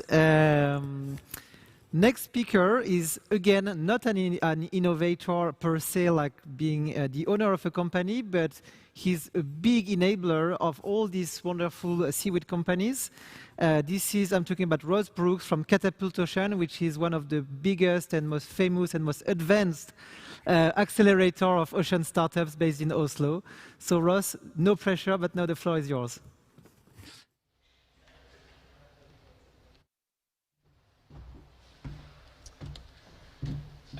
No pressure at all, Adrian. Could I have an email with the save in it, please? I'll send it around. Yeah, my name is Ross Brooks, Investment Director at Catapult Ocean. We are an impact investor, an early stage venture fund based in Oslo, investing exclusively in ocean technology. So what is our mission? We'll soon see. Or maybe not. There we are. We invest in blue tech companies that solve climate and biodiversity challenges, providing food and clean water for people globally with a no animal harm approach. So yeah, there's a lot in it. It's a long statement and an ambitious one, but you can see very clearly how seaweed would tie very closely in with this strategy. We're, at this point, I believe, and feel free to correct me afterwards, the most active early stage investor in ocean technology globally. We've made 42 investments across 17 countries in the last 3 years. So we've been busy, put it that way. And it's been inspiring to see how the ecosystem has grown over these 4 years, and especially in the seaweed industry, even in the last 2. On that point, I'd just like to thank Adrian actually for his leadership in the space. I've also seen the coalition grow and attract all of these companies together into one place in Europe, which has been, I think, a fantastic value add to everybody involved, investors and startups. We're covering many industries, so offshore energy, transportation, ocean health, yeah, as I said, seaweed is a very part of our blue foods strategy. Many areas to be involved with here. We've made 6 direct seaweed investments so far. This is them. One of them you've heard from before, so I won't spend too much time. Karen, but yeah, Karen was actually our first, and Oceanium was our first impact investment into seaweed. A real enabler in the space, turning what is a high volume crop with limited value to a extremely potentially high value crop, high volume and high value crop. We've invested also in primary seaweed cultivation in ocean rainforest, a Faroese company based between the Faroe Islands and California. They're actually the first company ever to be granted a seaweed license for cultivation off the west coast of the US, California, which is a very big step in the seaweed industry. Oregon Seaweed there, actually a land-based seaweed cultivation company, maintaining specific properties which are sometimes lost in freezing or fermentation in primary processing. So there's a lot of interest from vegetable protein manufacturers, for example. You know who they are, so I won't mention them. Soft Seaweed, enabling technology company, enhancing yield, for example, and enabling seaweed farmers to lift their production. Algaeing, clothing and textiles from algae, and also dyes. And finally, 12 Tides, which is a B2C company, which is also regenerating the kelp forests in California. So I guess I wanted to inspire a little bit, or add to the inspiration of today's event. A lot of amazing solutions out there. There are also 12 Tides snacks outside, so we actually got a lot of them in, so I'll be handing them out for the cocktail party. And finally, a call to startups in the room. We'll be running a new accelerator program in September. Scan the QR code if you can. I'm not sure if you can from there, or just find us on the website. That's all from me. Thank you again for an inspiring day, Adrian.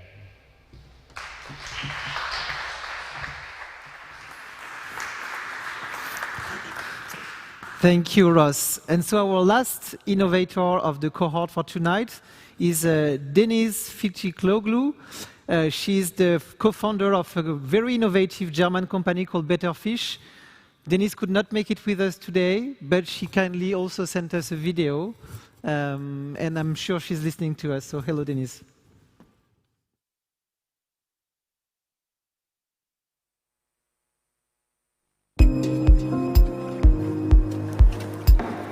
Hi, I'm Dennis and this is Jakob, and we're the co-founders of Better Fish and Ocean Fruit. We love seaweed because cultivating seaweed has a positive impact on the oceans.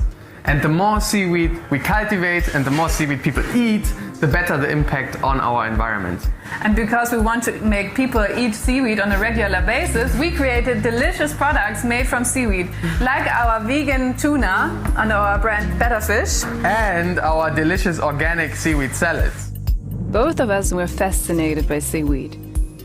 There's a whole plant kingdom under the sea that we're not using in our day-to-day foods yet.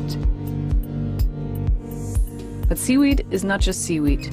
There are thousands of species worldwide that are all edible. There's even seaweed that tastes like truffles or lemon or pepper. There's seaweed that has the texture of pasta or the texture of spinach. So there's a huge opportunity for us to use it in our day-to-day foods.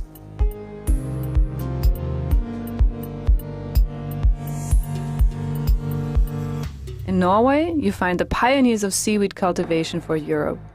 For over 10 years, they have been experimenting in cultivating species that are native to European coasts and waters, and are now cultivating in a huge area in the fjords of Norway. I'm Kaya. I'm working for Seaweed Energy Solutions as a cultivation manager. At the moment, we see that the way to earn money with seaweed that is to produce for food markets. We have a trailer full of baby seaweeds in the back here, so we're going to deploy them in the sea. That's the mission of today. The beautiful thing about seaweed is that it grows out in the open waters, without fertilizers, without soil, without any fresh water. It's a so-called zero-input crop. It grows in only 4 months for up to 2 meters long, and in a lifespan of 2 years, it can grow even longer for up to 4 meters.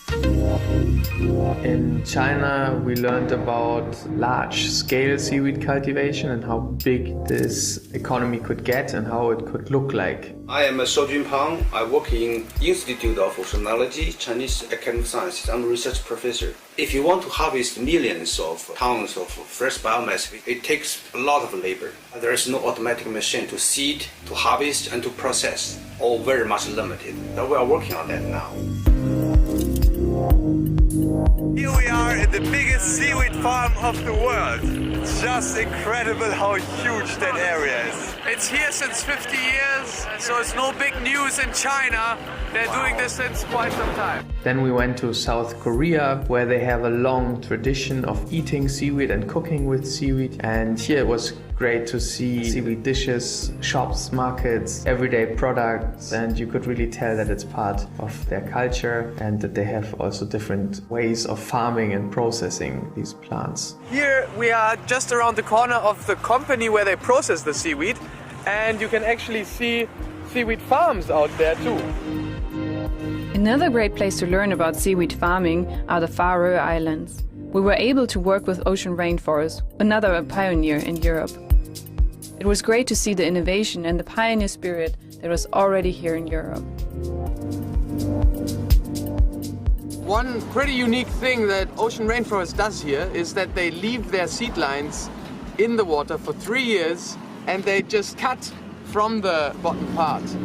That way we can see a whole ecosystem developing. It was beautiful to see how there was a whole ecosystem grown on those lines. Like you could see crabs and all kinds of other little creatures and different varieties of seaweed. And that was a little ocean rainforest we saw there. Seaweed has a great potential to do a lot of replacement of fossil-based products. We can make a change in the world in terms of reducing a sustainable biomass and basically make the world a better place with less pollution and combating climate change, and at the same time make an industry. Seaweed farming increases biodiversity, it counters acidification of the oceans and improves the overall water quality for its inhabitants like fish and all other water plants. Our goal is to create a true alternative to fishery by creating popular seaweed products that are tasty, affordable and good for the planet. We want to make people all over the world fall in love with seaweed, so more and more fishing communities all over the world can switch from traditional fishing to seaweed cultivation and save our oceans.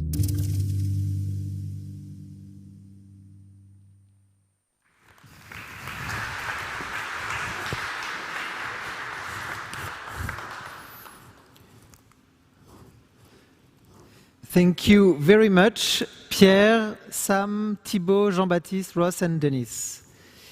We are now approaching the end of our Seaweed Day, but there is one very last important topic we wanted to touch upon: safety.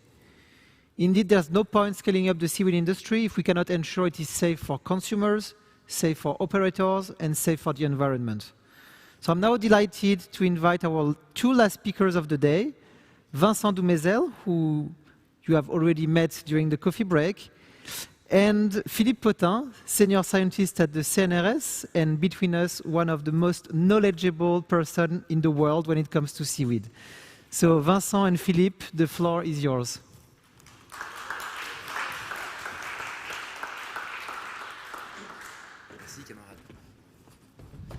Thank you very much, and I'd like all of us to first do a round of applause for Adrien and all the team who did that.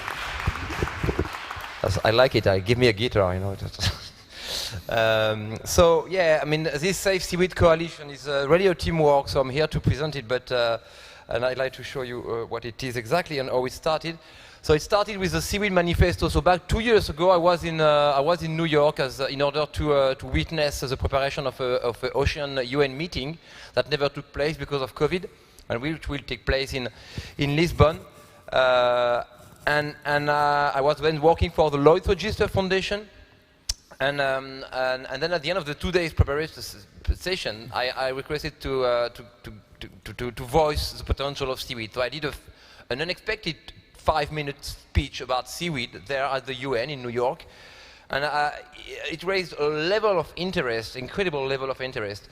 And I think then they all came to me and said, well, we need to do something. We need to tell the story. We need a storyteller. We need someone to tell the story. We need a strong story.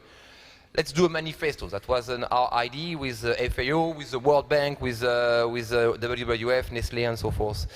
I think I was one of the lucky ones from the pandemic, because actually it was right before the pandemic. So I came back with that remit to do a manifesto. And I had to contact all these high flyers, you know, in the UN and WWF and who are traveling all the time, because I wanted them to contribute to my manifesto. And normally these guys are absolutely unavailable, but suddenly they were there, and with an option, either contribute to this weird manifesto seaweed thing, either do the homeschooling with the kid at home. So they were like, okay, let's do your manifesto thing. So that's how I managed to gather a lot of energy and a lot of interest from very high stakeholders. So we released the Seaweed Manifesto, and one of the basic conclusions was that we need to work together much more than what we used to do. And all the initiatives that are led by Adrien, Jean-Paul are absolutely critical into that. So we decided to create a global coalition, a Safe Seaweed Coalition. And the way we decided to create this with Lloyd's Register Foundation and with the sponsorship of the United Nations Global Compact that I have now joined is this way. So the foundation decided to first give, and Philippe will come back on this point because that may be new for some of you, a piece of fundamental research on safety. And I come back to why safety. Safety, why? Because safety has a very strong convening power. You don't compete on safety. It's a pre-competitive business. So you are all competitors here. We see a lot of solutions, but they are all happy to work together when it comes to safety. So that's why we started with safety. And the way we decided to do it was give a bunch of money to Wageningen. We had some experience with them working on seaweed before with the foundation, so they can do some fundamental research on safety and seaweed, and give £3 million to the Station Biologique de Roscoff with Philippe. because I found that, as mentioned by Adrien, that was one of the most knowledgeable person about seaweed I ever met, and so generous to share his knowledge, which is not that often. So, and that's how it is. So out of this 3 million grant to Roscoff, only a minor part of it goes to the operational cost for this Seaweed Coalition, so just to make it running and to provide a very nice platform and a very nice mapping of the system and so forth. And most of it will go to support innovative projects and around the world and give funding. We'll come back to this as well. What are our priorities are safety, so consumer safety, product, can be food packaging, can be any product you make out of biostimulants or whatever. So we want to support consumer safety. We want to support environmental safety. We know that the licensing is a big issue for everyone here. And why? Because we are lacking standards and regulation when it comes to environment. So we have to increase and improve and develop environmental safety and standards and regulation.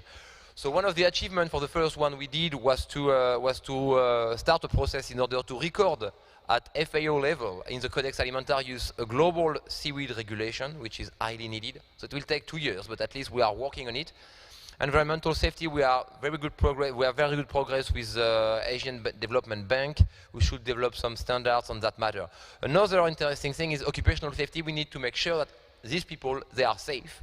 More and more in emerging countries, we see women going in shallow water. They cannot swim, they cannot drive a boat, so we have to teach them, we have to make sure that there are the right standards in place to protect these people. So it's all about a team, of course. I mean, it's a very weird team that has raised a level of expectation that has overwhelmed what we expected, and clearly, so they have been under very, very high pressure over the last year. So we have Philippe driving, I mean, the clear leader of this coalition. Kevin is the engine here, trying to make it work and do all the behind-the-scene work, but really, really absolutely fundamental. Azedine here as well is trying to monitor this, our communication and manage the Ubuntu platform to bring these stakeholders together and create some kind of collaboration. So I invite all of you to get to them and speak with them, because that's the first time I think we are all out in a meeting, and it's very important. Alison, who is here as well, is managing a very interesting initiative, the Seaweed Ambassadors. Actually, we've got so many people coming to us, telling us, what you're doing is great, your message is great, we want to contribute. They are students, they are retired people, they are senior exec from anywhere, but they just want, on their free time, to support our cause.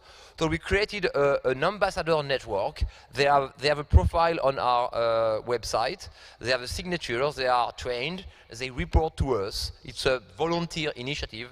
So if you are interested to be an ambassador, or if some of your brothers, husband, or whatever, they want to be an ambassador, you can contact Alison here for the next 2 days at least, and then it will go to another one. Alison is from Georgia, and she will come back in Georgia. And Nicola, who is not with us, but who is always with us in our heart, is a volunteer as well. She is a former World Bank senior executive in Agri, and she is providing a lot of support and energy to this cause as well.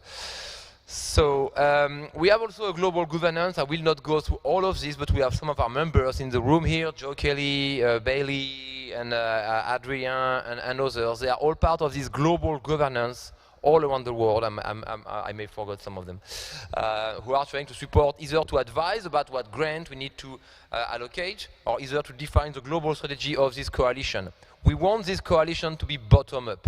I mean, it's a collective work, once again, that we are leading here.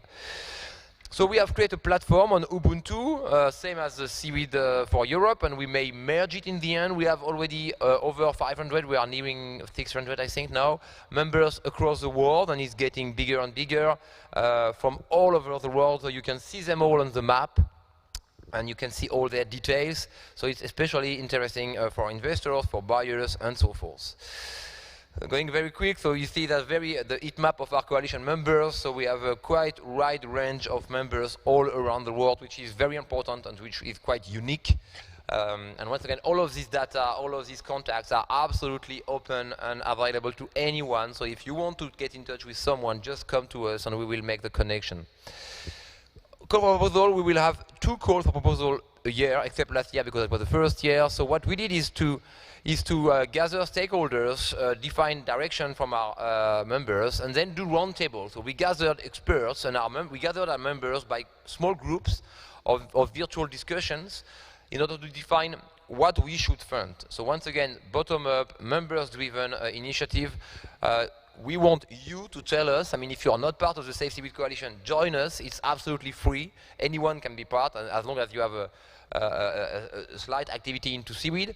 So it's totally free, and then you can join the discussion, benefit from the information and from the funding. So it's all good, and contribute to the discussion about what type of funding we should give. So just to illustrate that clearly, last year we raised a call for proposal. We had 70 plus applicants, so these calls were based upon the discussion that took place amongst our members. We have granted 700,000. We give relatively small grants of 50,000-ish because we really want to build the coalition and to build the seaweed community together. So the idea is not to fund massively one big project, but to fund a lot of small projects that will pollinize each other and then get together. 1 + 1 = 2, that's the idea. So we have some of our grantees here. You see, once again, very global, all around the world. The next call for proposal is next Monday, so it will be released next Monday on our platform. If you want more insight and information in advance, you can get to Kevin and pay him a beer tonight. I'm sure he will provide the needed information, because he's really the guy who is building this all, Kevin from the CNRS, and managing this call for proposal work. So once again, that was last year. We had our first, when we are really doing that as a cohort, so we want them to connect together and work together, all these awardees. So next, so 2 rounds, 1 in spring, 1 in fall. So 7 to 9 projects per round, and we did our kickoff in February last year. Very quickly before I give the floor to, so we want to advocate as well. We mentioned the Seaweed Ambassador Program. Here it is. We want to share information, promote science-based policy. We have 25 ambassadors, I think, no, from 21, sorry, listen. 21 ambassadors, I think, in 4 continents and quite a large number of countries, so it's absolutely great initiative, and you see such a level of enthusiasm in this ambassador's call that is very promising. So next, some highlights. So of course we participated to the Brest One Ocean Summit. We are here. There will be the UN conference in Lisbon. We are glad to announce, if some of you do not know it, that we will have a Seaweed Day there on the 29th of June. You are all welcome. It's free to join. The UN Ocean Conference will gather 10,000 specialists of the ocean world. It's the first of its kind. We hope it will be the first of a big one like the COP type, a COP for ocean. So we want to take advantage to gather our members there, so we can connect together and get together for the first time worldwide, and also connect with the rest of the ocean world, because they will all be in Lisbon and attending many COPs and UN events. What's important is not to get access to the conference or to the blue zone, is to be in the city so you can really network with the rest of these people. So that's what we want to do. And now I will leave the floor on, once again, it all needs to be driven by science. That was our basic statement. We don't want to reproduce the mistakes in the ocean, the mistakes that were done on land with monoculture, GMO, industrial farming. So we need to be driven by science. To do that, we have relied heavily on both Wageningen University and CNRS, and we ask Wageningen University to lead this piece of research core that will be released very soon, the first package at least, and that will be the core engine of the coalition. So once it's a bit new for you all, so I ask, so Sander was supposed to be with us, Sander van der Boer from Wageningen University, who is leading that, but unfortunately his flight was cancelled, so there was a lot of logistical issue today, so he really cannot make it, but Philippe has volunteered to introduce what the Safe Seaweed by Design project is, which is a twin project for the coalition. My partner in crime, Philippe. Thank you very much. Okay, thank you, Vincent. No, so Hello everyone. In fact, in terms of science, we have heard about science today, and we had very great talks, which are very important to guide the activities which are conducted within the Safe Seaweed Coalition, and which are really at the basis. So this afternoon, I will just talk on behalf of my colleagues, Sander van den Broek from the Wageningen University, which is leading this project, which is a so-called Safe Seaweed by Design. And this is a 2-year project which is funded by the Lloyd Register Foundation, and the Lloyd Register Foundation decided to fund this project to complete their investment in the Safe Seaweed Coalition in order to also have a completely independent research which could lead to develop protocols to support the seaweed sector by identifying, assessing, and mitigating safety. So this project also was including a pilot to test and revise these protocols, because it's not a matter of compiling, as it was done in the past, all the safety issues which are the seaweed industry is facing. It's also a matter of piloting the improvement of some standards for the industry, and we can be inspired. So that was the goal of this project, and of course this project was willing to create a strong impact, collaborating with European stakeholders, of course, because the Wageningen University is based in the Netherlands, but also involving people in China and in the US, producers of which are part of the Safe Seaweed Coalition, and which are really also in the industry which is developing in other continents. The project is really based on some identification and prioritization in terms of safety issues. Of course, you will not be surprised to find the various hazards you have also identified if you are a seaweed producer or you are well known about the problem in the seaweed industry, which are especially the case in Western countries about the concern about the iodine content in, and also the arsenic content in some brown seaweeds, especially in kelps, which prevent, in fact, sometimes the entrance of these products on the market. But the other issues which are also related to environmental safety are related to the introduction of new species and harming balance of ecosystems. Regarding how the seaweed industry was developed, in fact, in the world 70 years ago, they were less concerned about the environmental safety, and some of the operations which were conducted, especially during the 70s, to transfer crops all over the tropics, could no longer, of course, possible today, and they are, in fact, considering many issues related to the conservation of the biodiversity and preventing some harmful impact on the environment. There is also a lot of gaps in safety practices, and we have to really improve and fill these gaps. And then, of course, the project is measuring the impact of local conditions, because safety issue could be related also to some local conditions. At the moment, there is a myriad of protocols which could be applied in different countries. So how to standardize this approach? This is really the main goal of the project. So at the moment, the Safe Seaweed by Design has draft protocols on pilot, with a focus, of course, on the hazards which were prioritized, and they are providing an outline of different processes. They are proposing different approaches, and they are validating that in the pilots, especially in the farm of Arctic seaweed, in Norway, but also collaborating with the Chinese colleague and with the Solent University in UK. So they are using different tools, of course, which are related to the food safety for measuring contaminants, measuring also nutrients in seawater, and using different tools which were illustrated in the talk by Samantha Dean about the environmental safety. And again, what was presented today is really relevant also to feed this type of research. So Sander invite you to evaluate and revise what was done during the last year in the Safe Seaweed by Design project, and you can note this date on your agenda. So it will be on June 28. It will not be in Lisbon.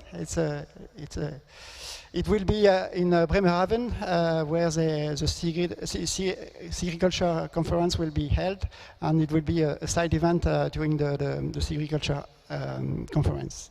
So you can contact Sander van den Burg at Wageningen University if you are interested to get much more detail about this project. So thank you for your attention, and thank you for the organizer of this wonderful meeting today, Adrien and Jennifer, and all the colleagues, especially the colleagues from Monaco also, which great. Thank you for all.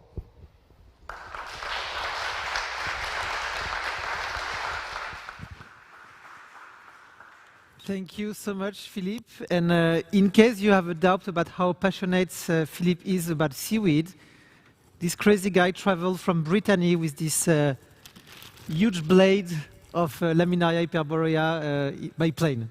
That gives you a sense. Merci, Philippe. So the Seaweed Day is coming to an end.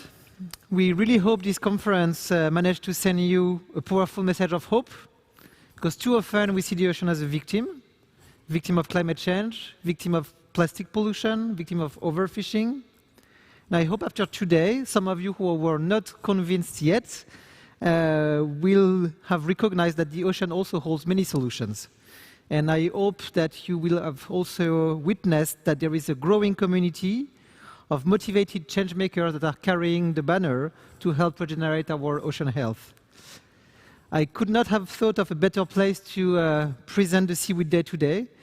So my first thank you, of course, goes to Robert Calgagno, the CEO of the Oceanographic Institute.